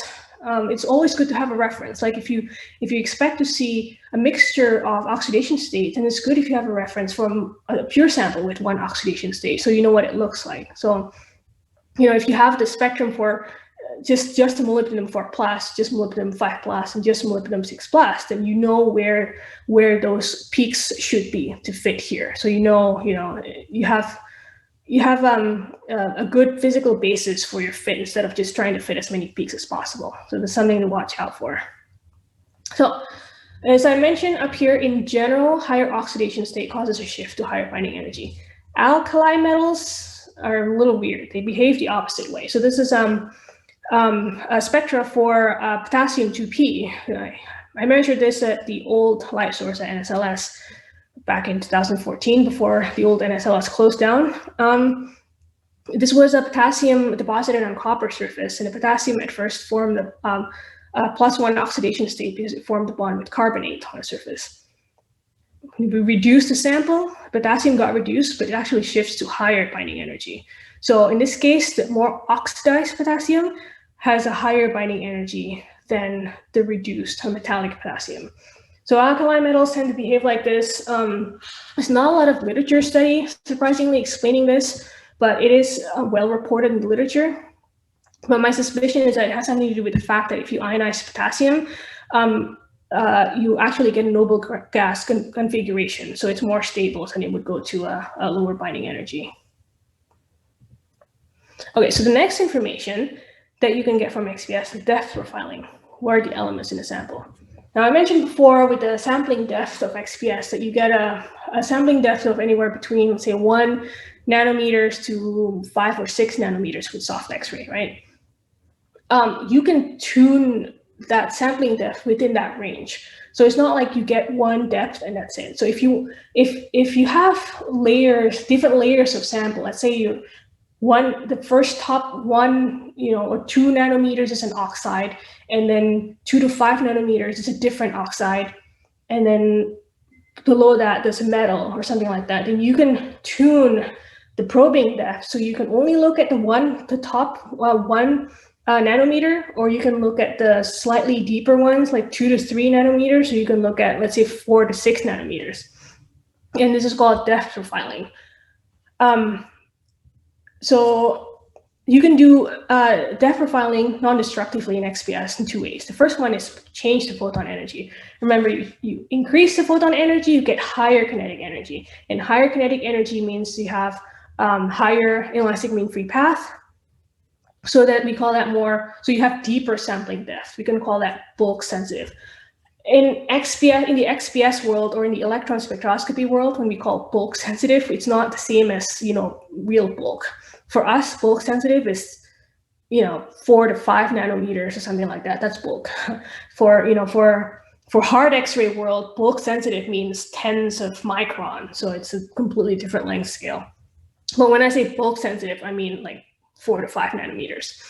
But if you decrease the photon energy and you get lower kinetic energy, you have lower inelastic mean free path, and you get more surface sensitive. So if you want to look at just the top, let's say 1 to 2 nanometers, you don't want to look at the deeper layers, then you can decrease your photon energy to get the best surface sensitivity. But if you want to look at what's deeper than 1 to 2 nanometers, then you can increase the photon energy to get more bulk sensitivity. And again, this is very easy with synchrotron. You can change the photon energy to whatever you want within the energy range of the beamline to precisely tune your probing depth. If you don't have access to a synchrotron, you only have lab source, then what you can do is change the emission angle. So if you collect electrons at the normal emission, so you collect the electrons coming out here straight up, right? This gives you more bulk sensitivity because for the same probing depth, you get more access to the deeper layers. But if you collect electrons at a grazing emission, here, you either rotate your sample, you have to rotate your sample, so your spectrometer is right here. It's only looking at electrons from the grazing emission. Then for the same depth, right, for the same length here, the electrons will have to go through more material to get out the grazing emission. So the grazing emission angle will give you more surface sensitivity. There is a third way to depth profile, and this is by sputtering. But so in sputtering, let's say you have layered materials and you want to know, what each layer is. You can measure and successively remove the material layer by layer and keep measuring. So you have layered material, you measure what's on top first, then you sputter it. Basically, you bombard it with ions. You remove the top layer and then you measure and see what's under it. You remove that layer and then you see what's under it and remove it, measure. But this is a destructive technique. So if you don't care about, removing layers from your sample, then I guess it's fine. But for non-destructive depth profiling, then you need to either change the photon energy or change the emission angle. Of course, you can do both and you get the best surface sensitivity. And also, I think this is not a very efficient way to measure because you have to keep measuring and then sputtering. It's not a quick experiment, let's just say. Some examples of depth profiling. Silicon dioxide on a silicon metal. And there are two different ways. It shows you different ways to depth profile. You have the changing the photon energy to change the electron kinetic energy. If you use higher photon energy, in this case 720 eV, then again, it's more bulk sensitive, bulk as in a little bit deeper layer. Then you get somewhat an equal contribution between the oxide and the silicon. Now, you see both, of course. You can't just get the signal from the silicon. You're still going to get information from the oxide. You can't isolate the silicon by itself. But if you use a lower photon energy, let's say 290 eV, then you increase the intensity of the oxide because you're only getting electrons from the surface layers, which is just the oxide, and you get less signal. You still get some signal, depends on how thick the sample the oxide is, but you still can get some signal from the underlying silicon substrate, but it's less, right? You can also change the emission angle with grazing emission. Let's say the alpha here is 77 degrees. You get more surface sensitivity, you get more contribution from the oxide, and the normal emission angle, you get silicon metal and the oxide. Not sure why the silicon metal is a lot stronger here. I suspect they have different, it's not exactly the same sample. So this is an old paper by, again, Kai Siegmann. So sometimes if your oxide or your top layer is thick enough, let's say thicker than 5 or 6 nanometers for soft X-ray, and you want to see what's under it. Sometimes soft X-ray energy is not enough. Sometimes you have to use hard X-ray, so HXPS, hard X-ray photoemission spectroscopy. So this is an example. Iron and copper separately. Each sample has I don't know if it's the same sample or different samples. I'm not sure. It's from Phi website. It has an oxide layer on top, and if you use soft X-ray with an energy of 1200 eV, you only see mainly contribution from the oxide here. The metal you can see it a little bit, but it's very small. Now, if you want to primarily look at the metal, in this case, you have to go to a higher photon energy with HXPS, and then now you really emphasize the contribution from the metal. And for HXPS, for photon energy of 2000 to 6000 eV, you can get a probing depth of up to 20-25 nanometers, something like that. So a lot deeper than soft X-ray. So in some cases, you can combine both soft and hard X-ray for the same sample. And SLS2, for example, we have the SST beamlines. They have XPS instrument that can combine both soft and hard X-ray in the same end station, the same instrument. But that's a pretty rare case. So in most cases, if you want to do soft and hard X-ray, you have to go to different beamlines. The same case with the chromium here. With soft X-ray, you can only mainly see the contribution from the oxide. If you want to look at the metal, then you have to go to hard X-ray. Okay, so the last information is quantitative analysis. So how much there is of each element in the sample. I'm not going to go through this in too much detail because XPS can be a quantitative technique, but it's semi-quantitative. There's a lot of assumptions that you have to make to do a careful quantitative analysis. So I'm not going to focus on this too much, but the important thing is that the intensity of the peak for an element is dependent on several things. The photon flux. If you have more photons, then you get more electrons coming out, and you get more intense peak. And concentration of the element in the sample. If you have more of that element, of course, then you get more intense peak, you get more electrons from that. The inelastic mean free path, because the sampling depth. The photoionization cross-section, as I mentioned before, the cross-section is an important one that that determines how intense a particular core level peak should be compared to the other ones.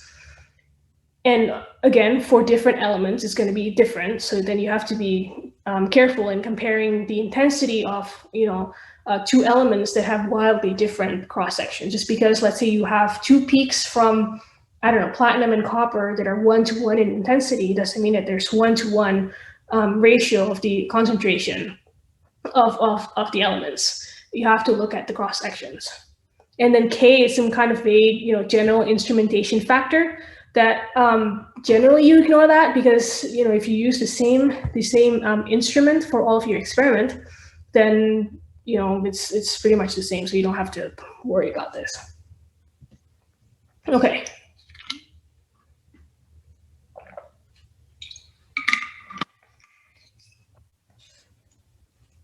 Okay, so those are the four main information you can get from XPS. Now, there are a couple of things that you should know when you're looking at XPS spectra, you're trying to identify peaks and trying to just start to do data analysis and figure out what elements there are in your sample.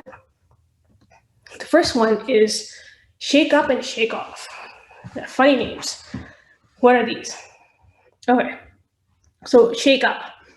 Go back to the schematic again. You have an X-ray photon, right? You're kicking out an electron, the photoelectron. Now, on this way, this electron, on its way out, it can interact with other electrons in the valence band in different ways. It can transfer.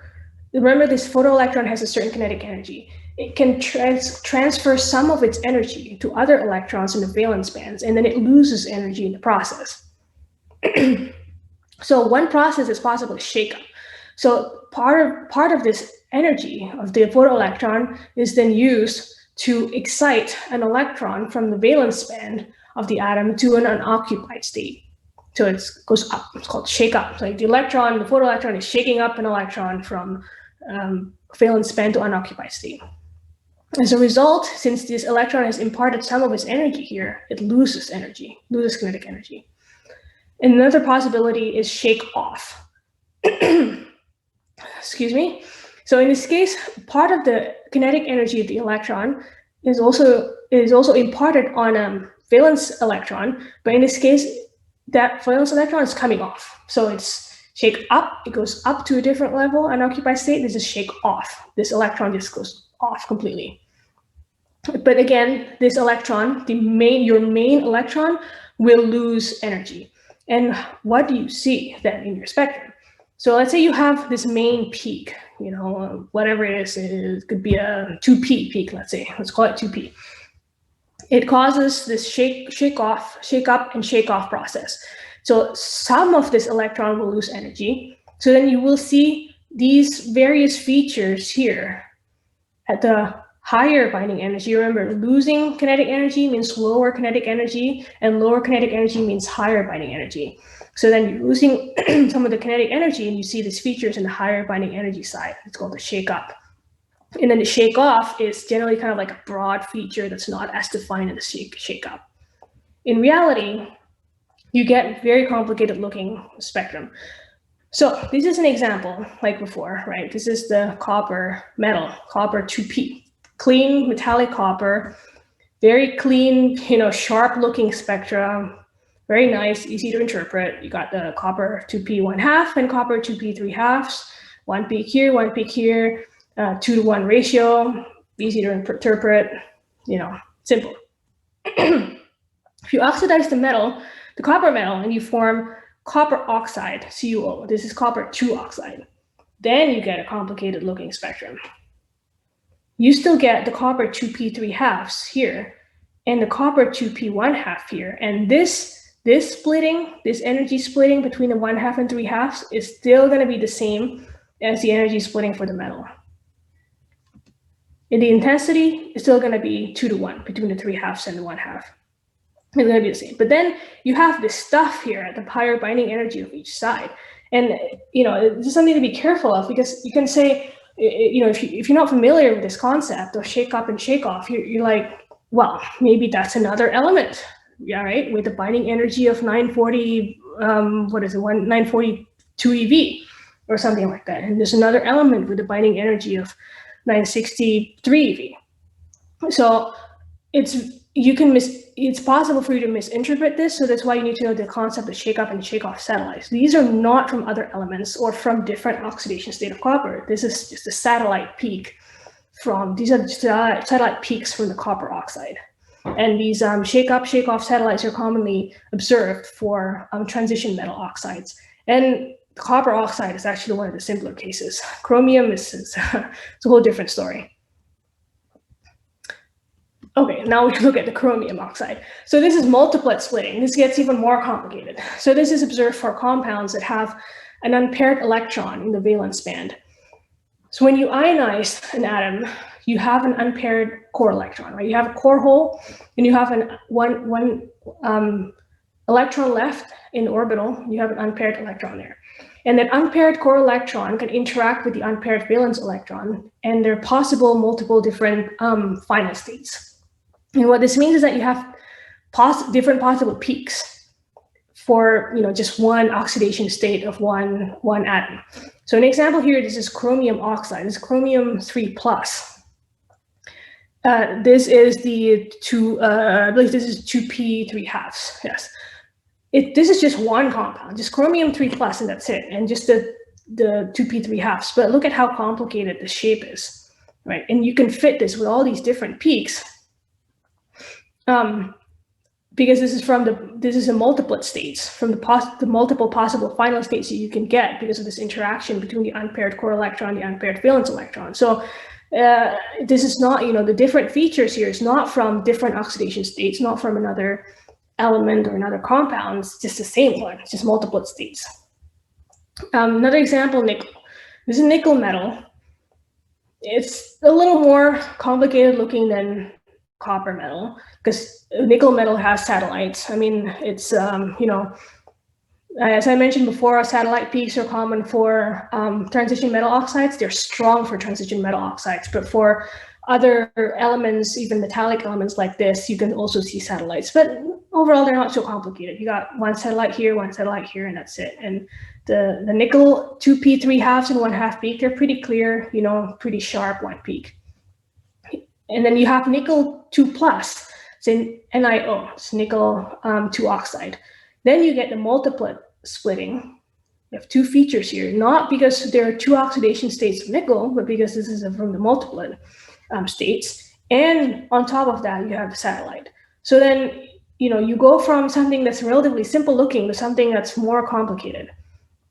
So then, you have to be careful in interpreting this data, that it's not a different element, it's not a different oxidation state, it's multiplet states. And this is something that's, if you're not sure, I mean, these things are well documented in the literature. So this is from this website, xpssimplified.com. So, and just a lot of literature, deal with this multiplet splitting, and they do calculations to determine splitting and different possible multiples, the multiplet states, and they can do the fitting. So for transition metal oxides, at least, it's don't worry about this, you can always find evidence in the literature and find the fitting in the literature.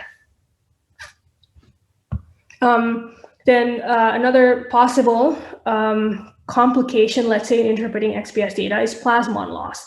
And this is usually observed for metallic surfaces. And people say it's observed for clean metallic surfaces, but we've also observed it for not clean metallic surfaces.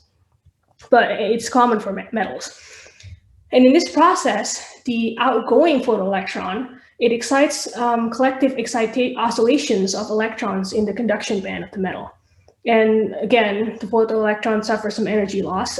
All these processes, Plasmon loss and shake up, shake off, you always see the features and higher binding energy because the photoelectron always loses energy in these processes. So then you have the photoelectron loses energy, so you have extra peaks appearing at the high binding energy or lower kinetic energy. In this case, at discrete energy values. And for aluminum and silicon especially, these plasmon lines can be pretty strong. An example here, this is clean aluminum metal. It's got 2P here, 2S here, and you have these extra peaks at like, even energy spacing compared to the main line. And these are the plasmon lines. And these are not new elements or some mystery elements in your sample. These are plasmon lines. Now, because these plasmon lines can be pretty strong for aluminum and silicon, this can make things pretty complicated if you expect another peak in this region. An example, this is a real life example from material that was measured at iOS beamline. So I was given a sample. It's supposed to be piece of aluminum with aluminum oxide on top. Okay, so we took the XPS, and this is aluminum 2P and aluminum 2S. The sharp peak here for the 2P right here, and then the sharp peak for the 2S, this is from the metallic aluminum. And then the one just above it, this is from the aluminum oxide. Remember, the more oxidized aluminum will have a higher binding energy. So then this is from the aluminum oxide. And as I mentioned before, the aluminum, the spin orbit splitting is very, very small for 2P, so we can't really see it. Actually, we can see a shoulder. If I zoom this in, you could see a shoulder from the spin orbit splitting. But anyway, so these are the Plasmon loss peaks for the aluminum 2P, and these are the Plasmon loss peaks from the aluminum 2S. But the Plasmon loss, the first one should only have one peak, right? So this was kind of a mystery peak at first. Like, why did we see double peaks there in the first Plasmon peak? Because I wasn't told of any other elements existing in the sample. I was just told this was aluminum oxide layer on aluminum. But this was a mystery why there was a second peak. So we figured out this was a phosphorus contamination on the surface of the sample. This is phosphorus 2P peak, because we identified another peak up here that I'm not showing that's belonging to the phosphorus 2S. So this is why it's important for you to look at not just the one particular binding energy, but the set of binding energies for one particular element. So if I suspect this is phosphorus, then I should see the phosphorus 2S somewhere up here, and I did. Now, if I didn't see phosphorus 2S, then could be something else, but the only possibility for this would be phosphorus. So then, we actually found that there's phosphorus contamination in the sample, and this wasn't even like the user who gave me the sample didn't even know there was phosphorus contamination. So XPS will tell you it's a mystery element in your sample, and even if you don't know it's supposed to be there. And the other important thing to watch out for is charging and how to compensate for charging. So a photoionization process from XPS results in the ejection of electrons, right? When an atom loses electron, what happens? It becomes positively charged, right? So then when you're losing electrons from the surface, you're creating positive charge on the sample surface. If your sample is electrically conducting, like a piece of metal, and it's properly grounded, then no problem. The charge is automatically neutralized. You get, electrons from everywhere, from the ground, from the surrounding atoms. It's fine. But if you have semiconducting or insulating samples, then this gets tricky. There's no way to automatically neutralize that charge. And over time, especially if you have intense X-rays, like from synchrotron, the positive charge can accumulate, and you have like a really, basically huge positive charge on the sample. And in the best case scenario, when this happens, you see a shift of the spectrum to higher binding energy. And this is because the positive charge on the sample surface will screen the electrons, and it will reduce the kinetic energy of the electrons. then you see a shift to higher binding energy. So an example is here. This is it's the same molybdenum supported on silica, but one is real catalyst material. So it's basically powder of silica, and silica is not conducting. And then the other sample is molybdenum on thin layer of silica that's supported on silicon. I think this was probably doped conducting silicon. So in this case, when the sample is conducting, you see these peaks. This is molybdenum 3D. The spin orbit splitting is right here. Pretty sharp peaks, pretty nice. But if you go to the insulating sample, these peaks are shifted to higher binding energy and they're broadened. And the broadening is because you can have ununiform charging. So some areas of the sample have more positive charge than others, so they charge differently. So then you have, you have combination of different peaks that are sort of close together, so that then you get this broadening.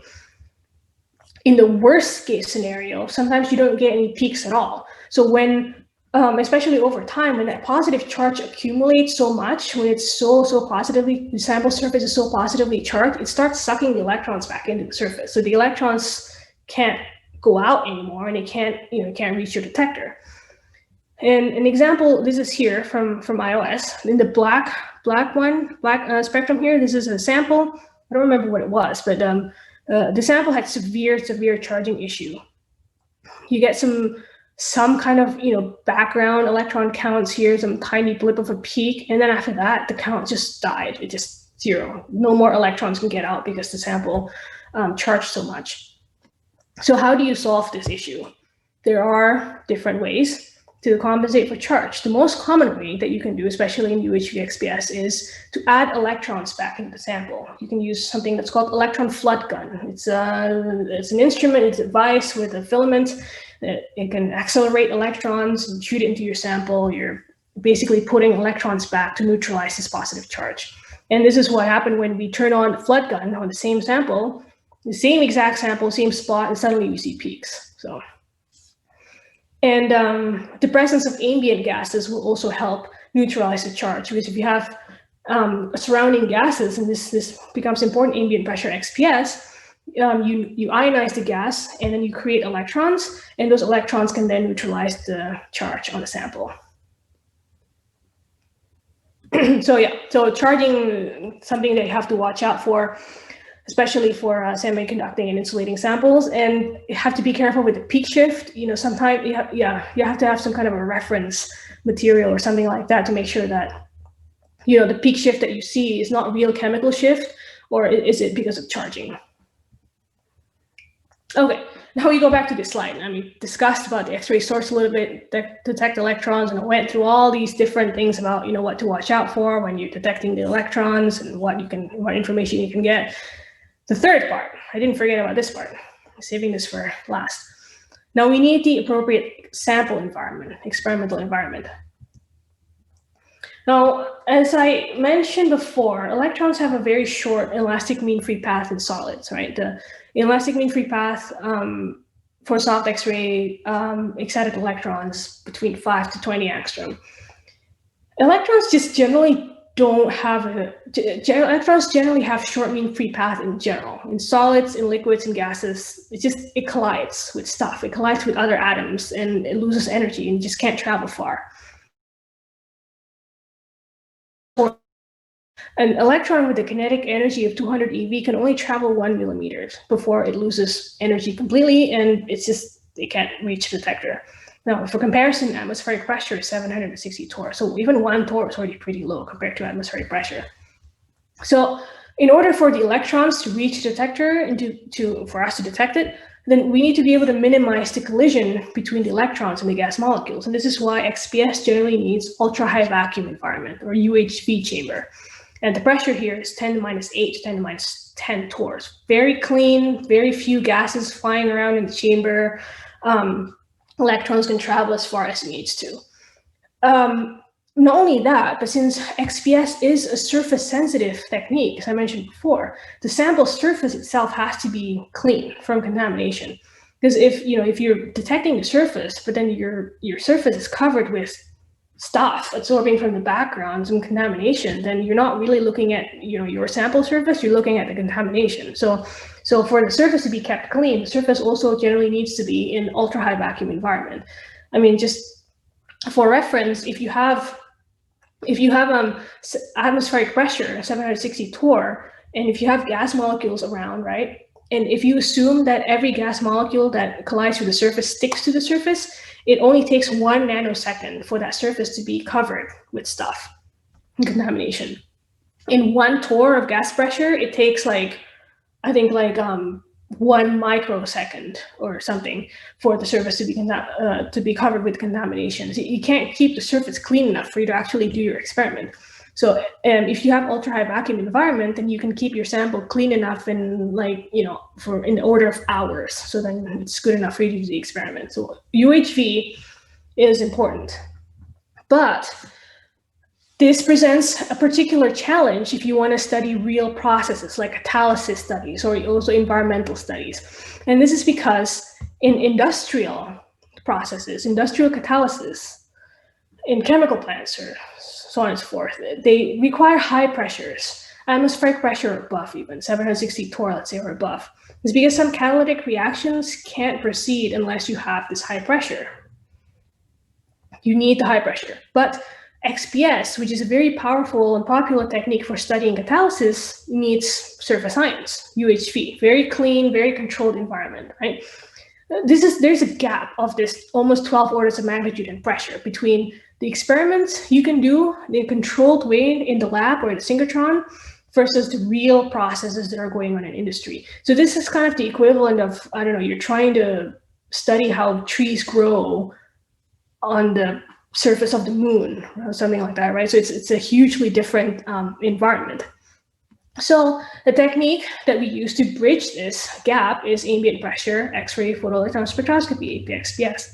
And typically for current APXPS instruments, we can reach a pressure of 10 torr maximum, but there are efforts currently to increase this operating pressure to hundreds of torr, so it's even closer to the industrial pressure. APXPS is actually not a new concept. It was first conceived by Kai-Sik Ban himself in the 1970s. He's building this, first APXPS spectrometer with differential pumping to study liquid beam experiment. This paper here, this is Hans Sikban, one of Kai-Sik Ban's sons. So like I mentioned before, Hans Sikban is still a professor of physics in Uppsala, and he worked with his father back in the 70s to build the first APXPS instrument. But like I said, luckily he hasn't won, unluckily he hasn't won anything yet. Well, his father and grandfather were Nobel Prize laureates. And so APXPS has different applications, most popular in heterogeneous catalysis, but also in environmental chemistry and also atmospheric chemistry. Some of the instrumentation, so Kai-Sik Ban's first APXPS system had simple differential pumping concept. The modern APXPS instrumentation basically has the same concept. We just have more differential pumping. So an example of the APXPS analyzer that we have this is at IOSB mine. We use the Specs. Specs is the manufacturer. Phoibos 150 NAP. This is the model number. So it still has the hemispherical analyzer that we use for typical regular UHV XPS. This is the hemispherical part here. And the hemispherical part still needs to be under vacuum. There's no way around that. Electrons still need vacuum. There's no way around that. So this part still needs to be kept under vacuum. And then what we have is differential pumping stages. So pumps here, pumps here, pumps here. You have these, it's called turbomolecular pumps that can keep the analyzer under vacuum, good enough vacuum. And then we have the analysis sample chamber that we can increase in pressure up to 10 torr currently. You put the sample in front of the aperture here. I'll show you the aperture later. So then successively between the sample chamber and the analyzer, the pressure becomes lower and lower and lower. So let's say if you have 10 torr in the sample chamber, then the pressure in the first differential pumping stage is around 10 to minus 5. And then in the second one, it's going to be 10 to minus 7. Then you have 10 to minus 8 here. So it gives a chance for the electrons to go through, to make it all the way to the analyzer. And there are some electrostatic focusing lenses along the way to focus the beam, the electron beam.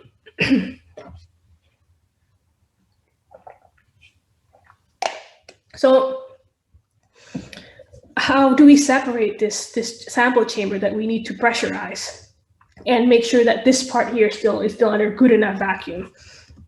We have this aperture, we call this cone or skimmer, aperture, nose cone. There are different names for it. Just call it also called nozzle. Let's call it the aperture, right? So this aperture has a small opening to restrict the flow of gases into the analyzer, but it still lets electrons in. It's basically just a hole. And the aperture diameter that's commonly used is between 100 to 500 micron. There are efforts to make the aperture size smaller, because a smaller aperture means that you can go to higher pressure, because then you restrict even more gases flowing into the analyzer.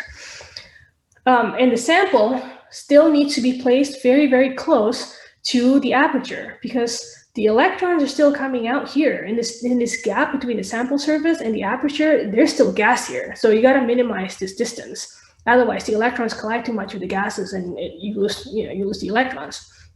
And also, since in this case with the small aperture, you're only sampling a small part of the sample surface, you need a small beam size with high flux, and this is where the synchrotron again comes in.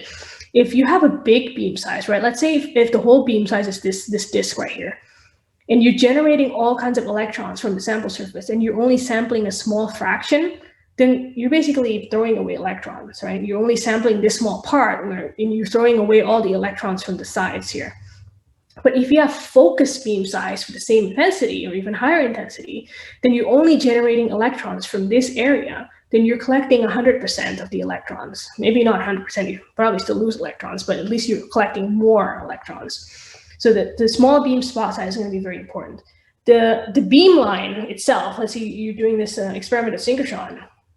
The beam line is also under ultra-high vacuum environment, especially for soft X-ray, because soft X-rays can travel further in gas than electrons can, but still needs vacuum environment. So the beam line is also in ultra-high vacuum, but X-rays are easier than electrons. X-rays, we can use window. So in this case, we use a silicon nitride window. It's 100 nanometers thick. Silicon nitride is transparent to X-rays. X-rays can go through silicon nitride window just fine. So it's a lot easier to deal with. Electrons can go through silicon nitride window, so we need the hole. This is an example. Some pictures of the AP-XPS instrument at the iOS beam line. This is the beam line right here. The pipe delivers the beam right up here, and then there's the other end station here. This is our soft X-ray absorption end station, and then it goes into the AP-XPS chamber, which is right there. This is a closer picture of the AP-XPS chamber. This is that hemispherical electron analyzer that I was talking about here. It's covered with aluminum foil because we want to be able to bake the chamber and the analyzer to get rid of contamination from the inside. So basically we heat it up and the aluminum foil spreads out the heat. And then the sample is located inside the sample chamber, which is behind all this mess here. This is load lock sample transfer system, this manipulator. And all the space in between the sample and the analyzer, this is the differential pumping stages. So we've got pumps hooked up to successively reduce the pressure down to the analyzer. And in this setup, we can pressurize the chamber up to 10 torr with various gases like hydrogen, oxygen, CO, CO2, excuse me, noble gases, small hydrocarbons, some liquid vapors also okay, like water vapor and small alcohol vapors.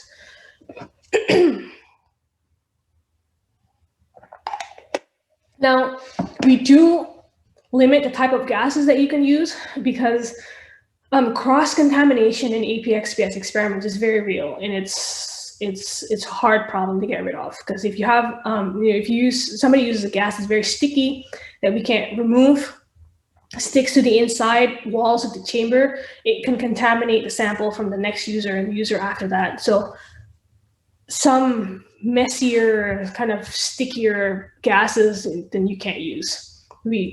This is a shared instrument, so we have to keep the instrument as clean as possible. But again, it still all starts out in UHV. I mean, we can pressurize the chamber, but initially it's still in UHV because that sample has to be kept clean to begin with. And the only time that you pressurize the chamber is if you want to expose the sample to the gas of interest.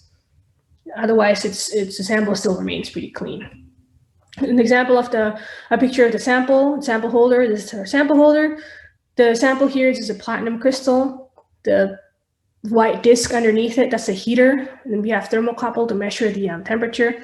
And this is that tube where the X-ray goes in. So X-ray goes in through here. And then this is that cone where the electrons go in. So this is not in the measurement configuration. The sample is up here.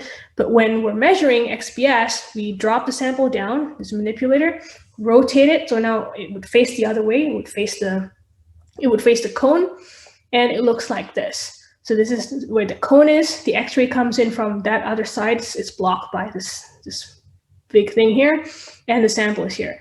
So again, the sample surface has to be very close to the cone. The ideal sample to cone distance is 2 times the diameter of the cone. And in this case, we used a 300 micron cone. So the distance of the sample to the cone is around 500, 600 micron. It's very close. You can see the reflection of the cone here on the sample surface, and the sample is reflective. And accidents involving collisions between the sample and the cone have happened.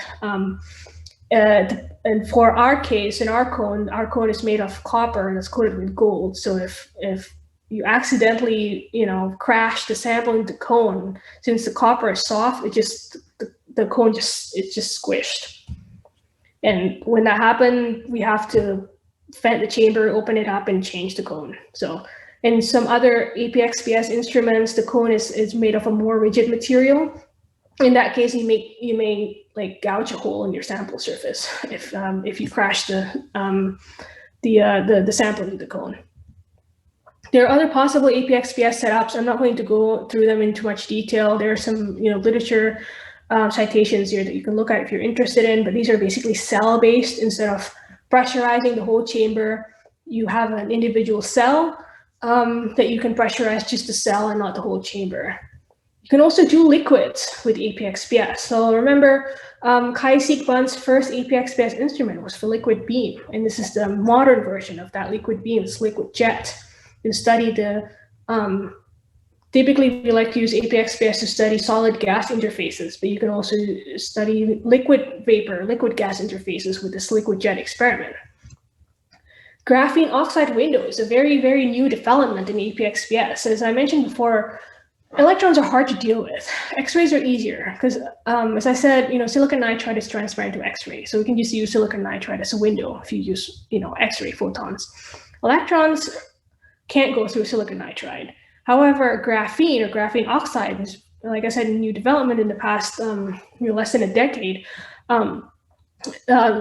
These guys at NIST, they discovered that graphene or graphene oxide windows are transparent to electrons.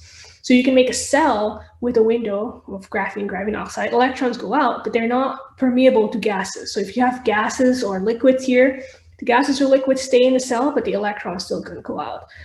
But this is not commonly used yet. It's still ongoing R&D because this graphene window tends to be pretty fragile, especially if you expose it to high intensity X-ray. And if you imagine if you have like a flow cell with atmospheric pressure of gases and then the window breaks, right? That's it's a disaster. And then there's a dip and pull method for studying liquid-solid interfaces. Is a pretty cool new development at the Advanced Light Source. They have a beaker, actually have a beaker of liquid inside a UHV chamber, and then they dip the sample and into the liquid, pull it out, and the concept is that when you pull out the sample, you have a very, very thin layer of the liquid on the metal or on the sample, and you can study that. Okay, so in the remaining time, I will discuss an example, an application of APXPS in studying catalysis. This case study is CO adsorption on platinum catalyst. Platinum is a very, very interesting metal. It's a very active catalyst for a lot of catalytic reactions. For example, CO oxidation. Platinum is the most active for CO oxidation, and CO oxidation is important, for example, to reduce CO emission from your car exhaust. So the catalytic converter in your car exhaust has platinum as the active sites, among other metals, and also for industrial processes. So it's very important to study CO absorption on platinum. And in PEM fuel cells and proton exchange membrane fuel cell, where you generate clean energy from hydrogen and oxygen with a clean byproduct of water, platinum is the most active catalyst in PEM fuel cells, but it is very easily also poisoned by CO. If you have a small amount of CO contamination in your hydrogen feed, it will poison the catalyst, the platinum catalyst, and then you can't generate energy anymore from your fuel cell. So it's very important to study the interaction between platinum and CO. And we do this with AP-XPS. So this is from this paper, 2014, by a group in Japan. They were looking at the absorption of CO on platinum 1-on-1. So basically, this is a flat platinum surface. He took the spectrum, this is platinum 4F, of clean platinum. Platinum 4F, spin orbit split, you have 2 peaks. This is 7 halves, this is 5 halves. And within each spin orbit peak, you'll see 2 components. You'd fit with 2 peaks here, the black peak and the gray peak. The black one, this is from the bulk platinum. This is just platinum crystal. You have the bulk platinum under the first layer.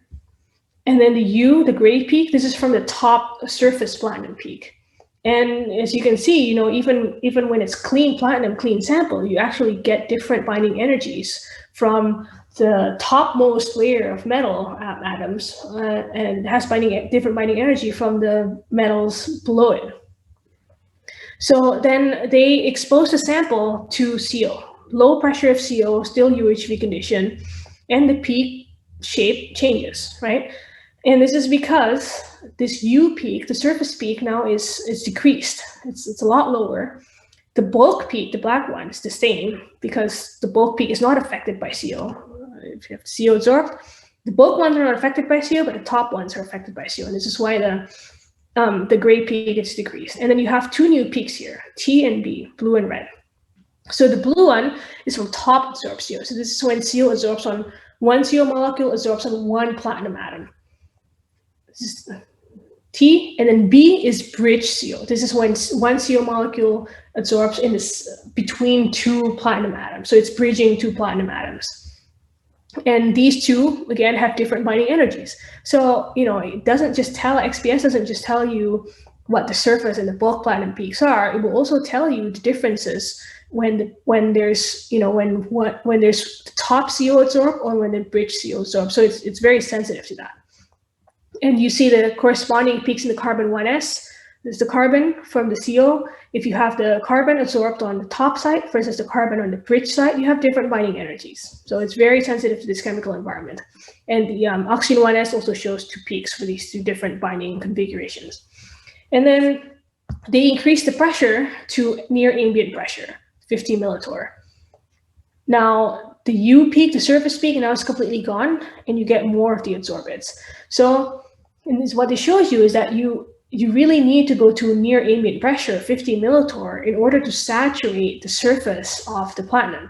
If you only use UHV exposure, you're not saturating the surface. You're still getting free surface platinum atoms. So this shows the importance of doing AP-XPS. This is for flat platinum surface, okay? So, and then somebody else studied stepped platinum surface. So instead of just a flat surface, it has a lot of step edges on the surface. And then they studied this platinum 4F and oxygen 1s in varying pressures of CO. So they first start with clean surface, like this one, then go up in CO pressure, and up to 500 millitorr, and then down to close to UHV, up, down, up. So going up and down in pressure. And they found that at near ambient pressure at 500 millitorr, there's a new feature here that's only observed at ambient pressure. You don't see this at all with lower pressure. So, and then what they found is that at ambient pressures, you get CO absorption on step edges. You don't see this, they don't see this at lower pressure. So, and they also found from STM imaging of the surface that these CO absorbed on edges cause the restructuring of the platinum atoms on the surface. Okay, so those are CO absorption on clean platinum. Now, as I said, platinum is a fantastic catalyst, very, very active, but it's also very expensive. Like this table here compares the price of platinum and palladium compared to cheaper metals like nickel and copper. I mean, look at the difference in price here. So, yeah, so the high cost of platinum is exactly why, for example, hydrogen fuel cells, well, it's a fantastic technology. It's not commercialized yet because you need a lot of platinum, and you just you can't produce enough fuel cells with enough platinum and still make it cheap to be to be commercially available. So the high cost of platinum is a huge driving force in catalysis research to reduce the amount of platinum in a catalyst. You still want the platinum to be there in many cases because it's really active, but you need to minimize the amount to make it cheaper, to make the catalyst cheaper, but still retain the activity of platinum. And one approach to doing this is single atom catalyst approach. A single atom catalyst means that you minimize the amount of the active metal. So you get, excuse me. So you get only use single atoms of the active but expensive catalyst like platinum or palladium, and you support it or dilute it in some on a material that's a lot cheaper and a lot more abundant. So transition metal oxide is an example of support material, or a cheaper metal like copper or nickel, or some people can use graphene also. And this is new research. This is platinum copper single atom alloy catalyst. So you're diluting platinum in copper. Platinum, which is super expensive, you dilute it in the copper, which is really cheap. If you have less than 5% of platinum in copper, the platinum will form these isolated platinum atoms in the top layer of the copper metal. So the platinum atoms prefer to be separated from each other, and they form these single atoms. So then we use, this is my own research, by the way, and so we used APXPS to study the CO absorption on the platinum single atom alloy. Remember, because CO absorption on platinum is very important. And this is the platinum 4F. This is a 7/2 peak only. The 5/2 is over there that I'm not showing. But we have this spectrum in UHV, and then we increase the pressure of CO from 1 × 10⁻⁴ to 1 × 10⁻⁴ torr, so to 100 millitorr. We can identify 3 types of platinum atoms just from the spectrum. When the surface is relatively clean in UHV, we see this peak in blue. We call this free surface platinum. So this platinum atom is on the surface, but it's not bonded to anything. It's free. And then there's the green one, subsurface platinum. It's a platinum atom that's slightly under like a layer or 2 of copper. And then there's a little bit of contamination. It's mostly clean, but it's not 100% clean. This red one here, this is from CO that's bonded on the platinum. And then when we increase the pressure of CO, then you see a huge change in the spectrum, right? The blue one, it decreases significantly, and at increasing pressure of CO, it's gone completely. And then, so this is the plot of the platinum 4F fraction for the free surface platinum. We increase the pressure of CO, it decreases. Now it's gone. And then the red one, which is the CO-bound surface platinum, this one, we increase the pressure of CO, and of course, most of the free surface platinums will then form bonds with CO. This peak increases a lot and goes up. The intensity goes up like this. And the subsurface platinum, it's not shifted at all. It's not changed. It stays at the same binding energy, but if we increase the pressure of CO, the intensity also goes down slightly. And this is because the CO interacts so strongly with the platinum. Platinum loves CO, okay? So platinum, it sees CO, it wants to form a bond with CO. So if there's a platinum atom that's slightly under the copper like this, and it sees CO in the surrounding, it wants to come up to the surface. It wants to segregate to the surface to form that bond with CO. It likes the CO. So then the CO pressure, the presence of CO at ambient pressures, then it causes the surface segregation of platinum from the subsurface to the surface layers. Now, what happens if we heat this platinum copper single atom alloy in UHV? Now, the platinum atoms are the active sites. They're on the surface. We want to keep them on the surface, but we're testing heating this in UHV.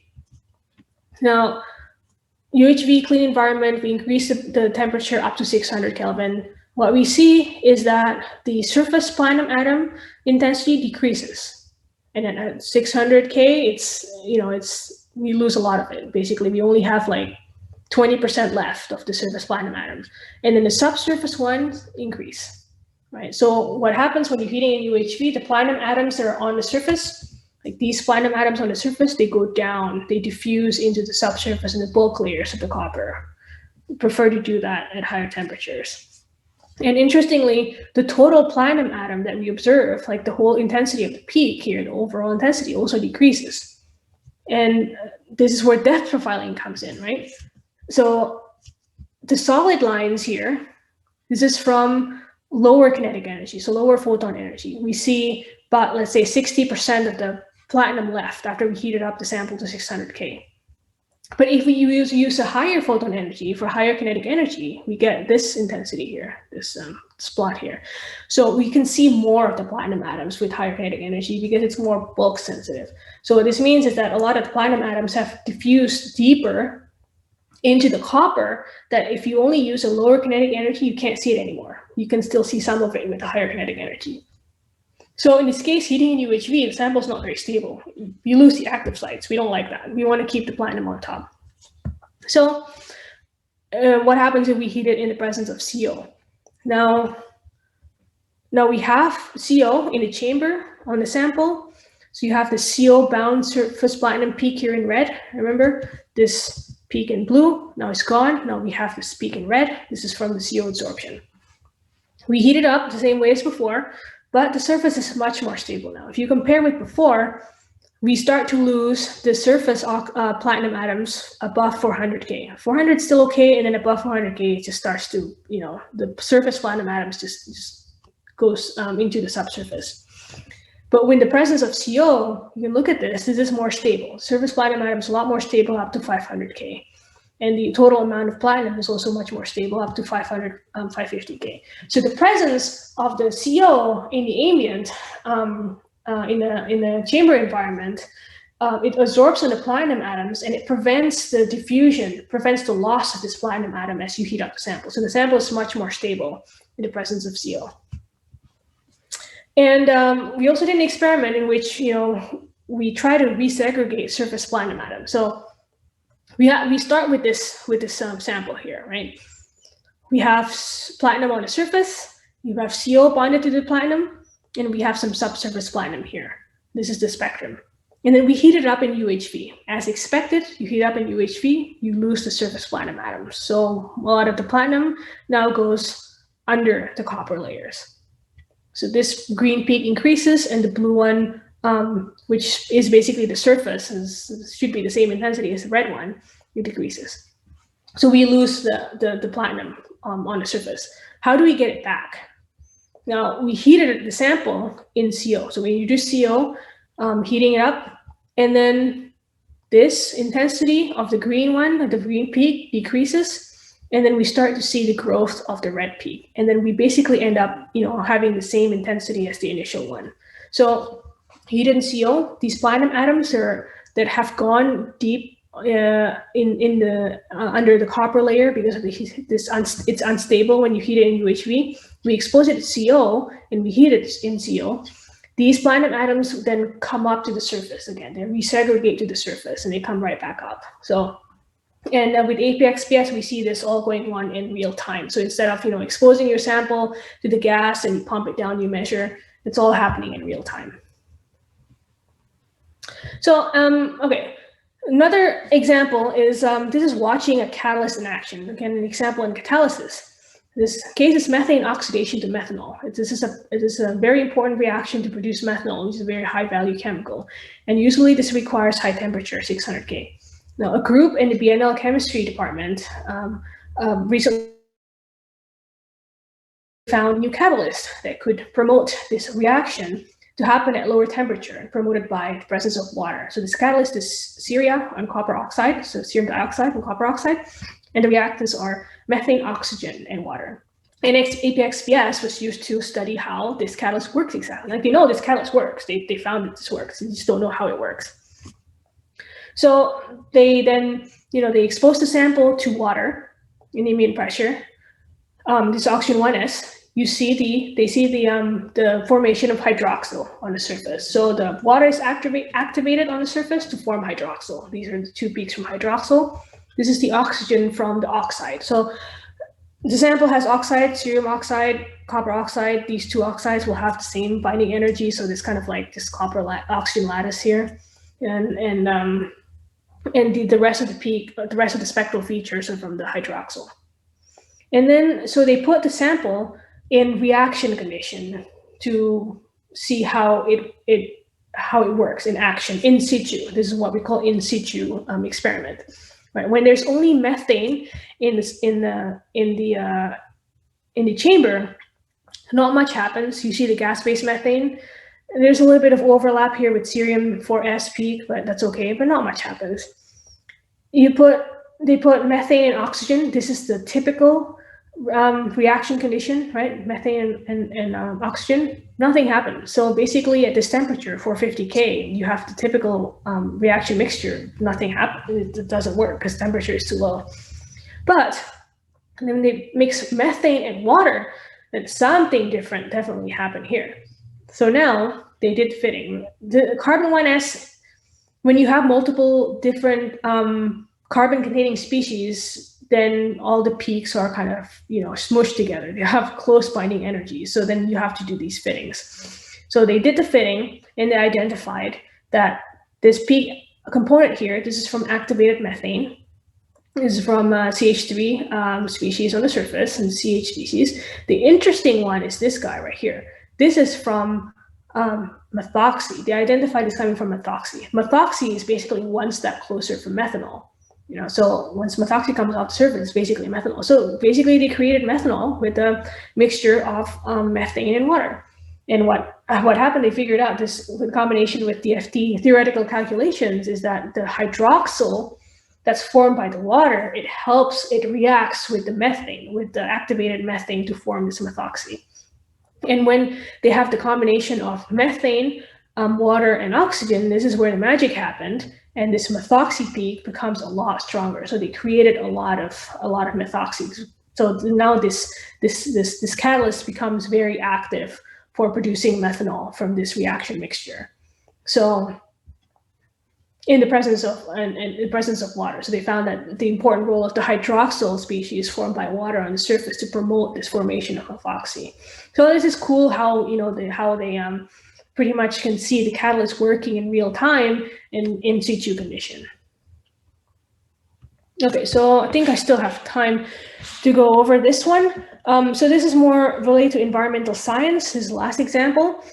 They're studying alkali halide at the liquid vapor interfaces. This is important for environmental processes. If you want to study sea salt aerosol. So sea salt aerosols are these little, droplets of water that you get, for example, over the, in the atmosphere above an ocean or sea.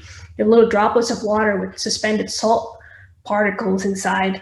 And the reaction between the surface of this aerosol particle with the oxygen gases that are present in the environment, the atmosphere, like ozone and hydroxyl, it can create things like chlorine gas. Like if you have salt, right, you have sodium chloride, it can create chlorine gas. So this is important to study the surface chemistry of this liquid vapor interfaces with the halide ion, with the chloride ion.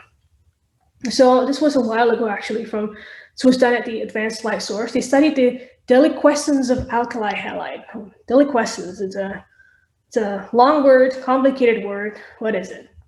Deliquescence is the process when you have, let's say you have an alkali halide salt here. It absorbs water, right? You increase the relative humidity, you absorb water. Water comes on top. And then you increase it even more. You have more and more water on top of the salt. And then the surface of the salt starts to be dissolved in the water. So you start to form a solution of alkali halide. So this is the deliquescence of the alkali halide. They used APXPS. They had a potassium bromide salt, and they exposed it to 1.5 torr of water vapor. And then they cooled down the sample to increase the relative humidity. Initially, for the fresh sample, this is what it looks like. The bromine 3D and the potassium 3P, they're plotting this on the same scale, relative binding energy scale, so that they compare them directly. But otherwise, the bromine 3D and potassium 3P obviously will have different binding energies. They're just putting them together for plotting purposes. This is the original one at low relative humidity. And then when they increase the relative humidity by cooling down the sample, they reach the point of deliquescence. They form a droplet of water. And then inside the droplet of water, you have the dissolved salt. And at deliquescence, the bromine intensity, the bromide intensity is amplified compared to the potassium. So you have more halide, more bromide on the surface of the droplet compared to the alkali.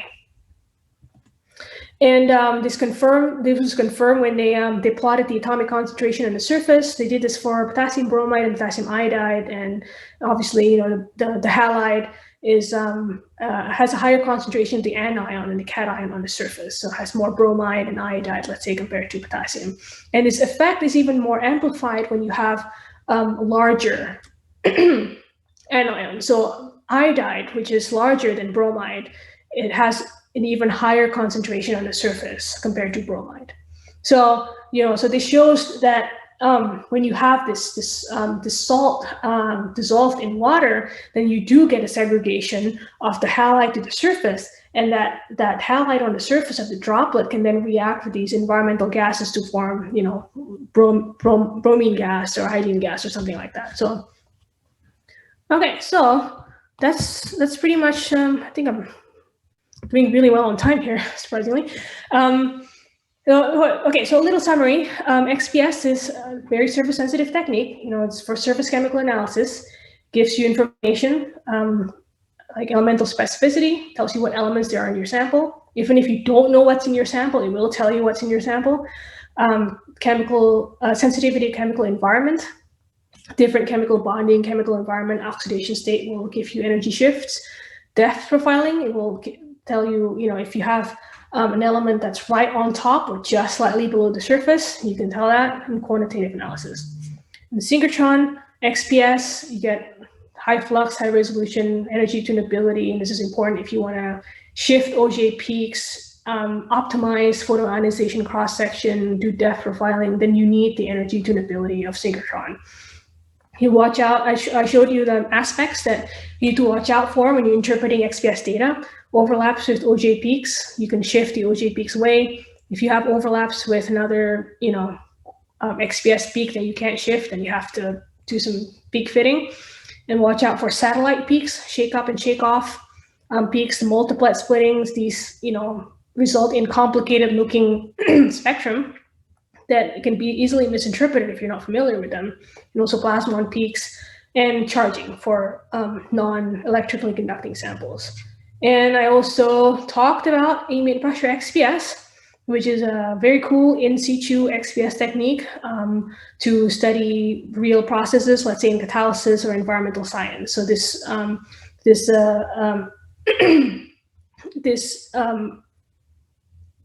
overcomes the need for UHV condition in XPS. So I want to show you a couple of, just in closing, I'm going to show you a couple of online resources. This is a link for the X-ray data booklet. You can look at the binding energy table. It's all online. The photoionization cross-section.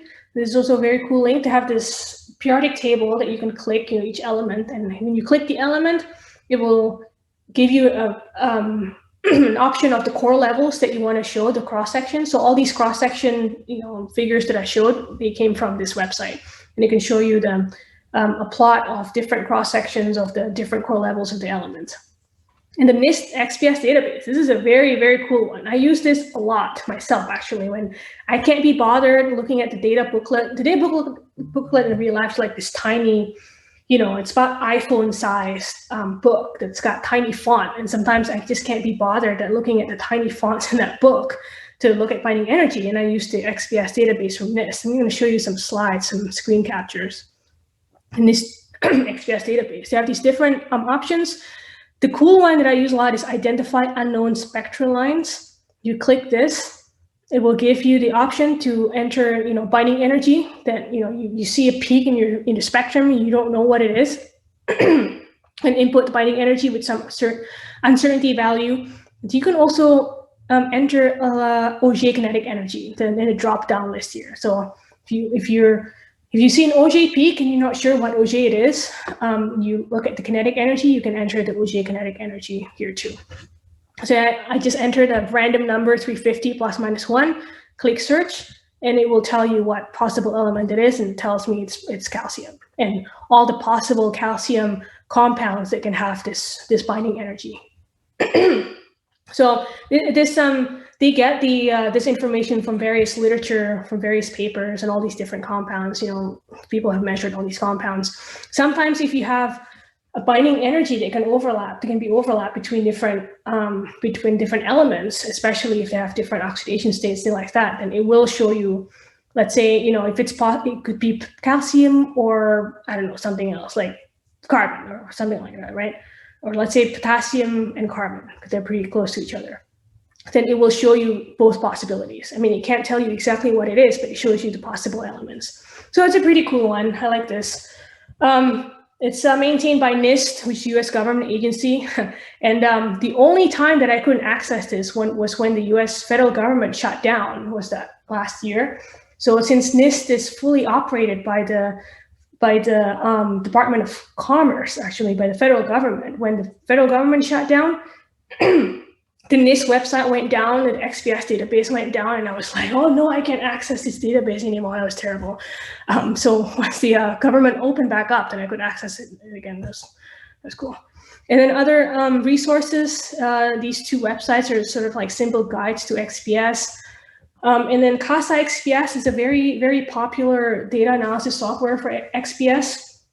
It's got a lot of, features for normalization, background subtraction, peak fitting. I mean, I don't like it myself personally because I think it's too much of a black box. It's a lot of buttons. I prefer to analyze my data from scratch, but they have this manual on the web that has a lot of basic information about XPS, as well as their specific information on their software. So yeah, that's it for today. All right, thank you, Ira. There is one question. Mm-hmm. In the spin orbit split peaks, why is the lower J at a higher EB than higher J? Why is the lower J at higher binding energy than the higher J? That is a good question. That is a very, very good question. There is an explanation for that. Let me think about that.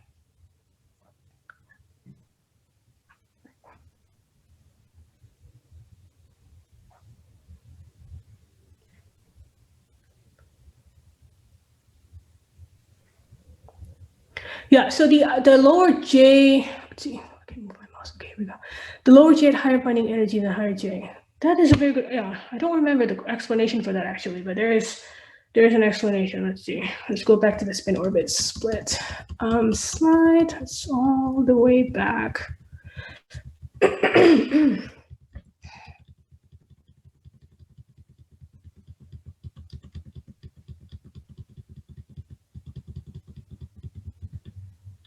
Go back to this one. Okay. Right. So the lower J would come from the spin down, right? So I think, yeah, I'm not really sure, to be honest. I mean, I can get back to you. I guess I can share the answer a little bit later. But if I remember correctly, the lower J, because of the interaction between the L and the S, the negative S, then it will push the orbital slightly down in energy, or that means higher in binding energy compared to the upper J, the higher J. But don't quote me on that because I don't remember exactly.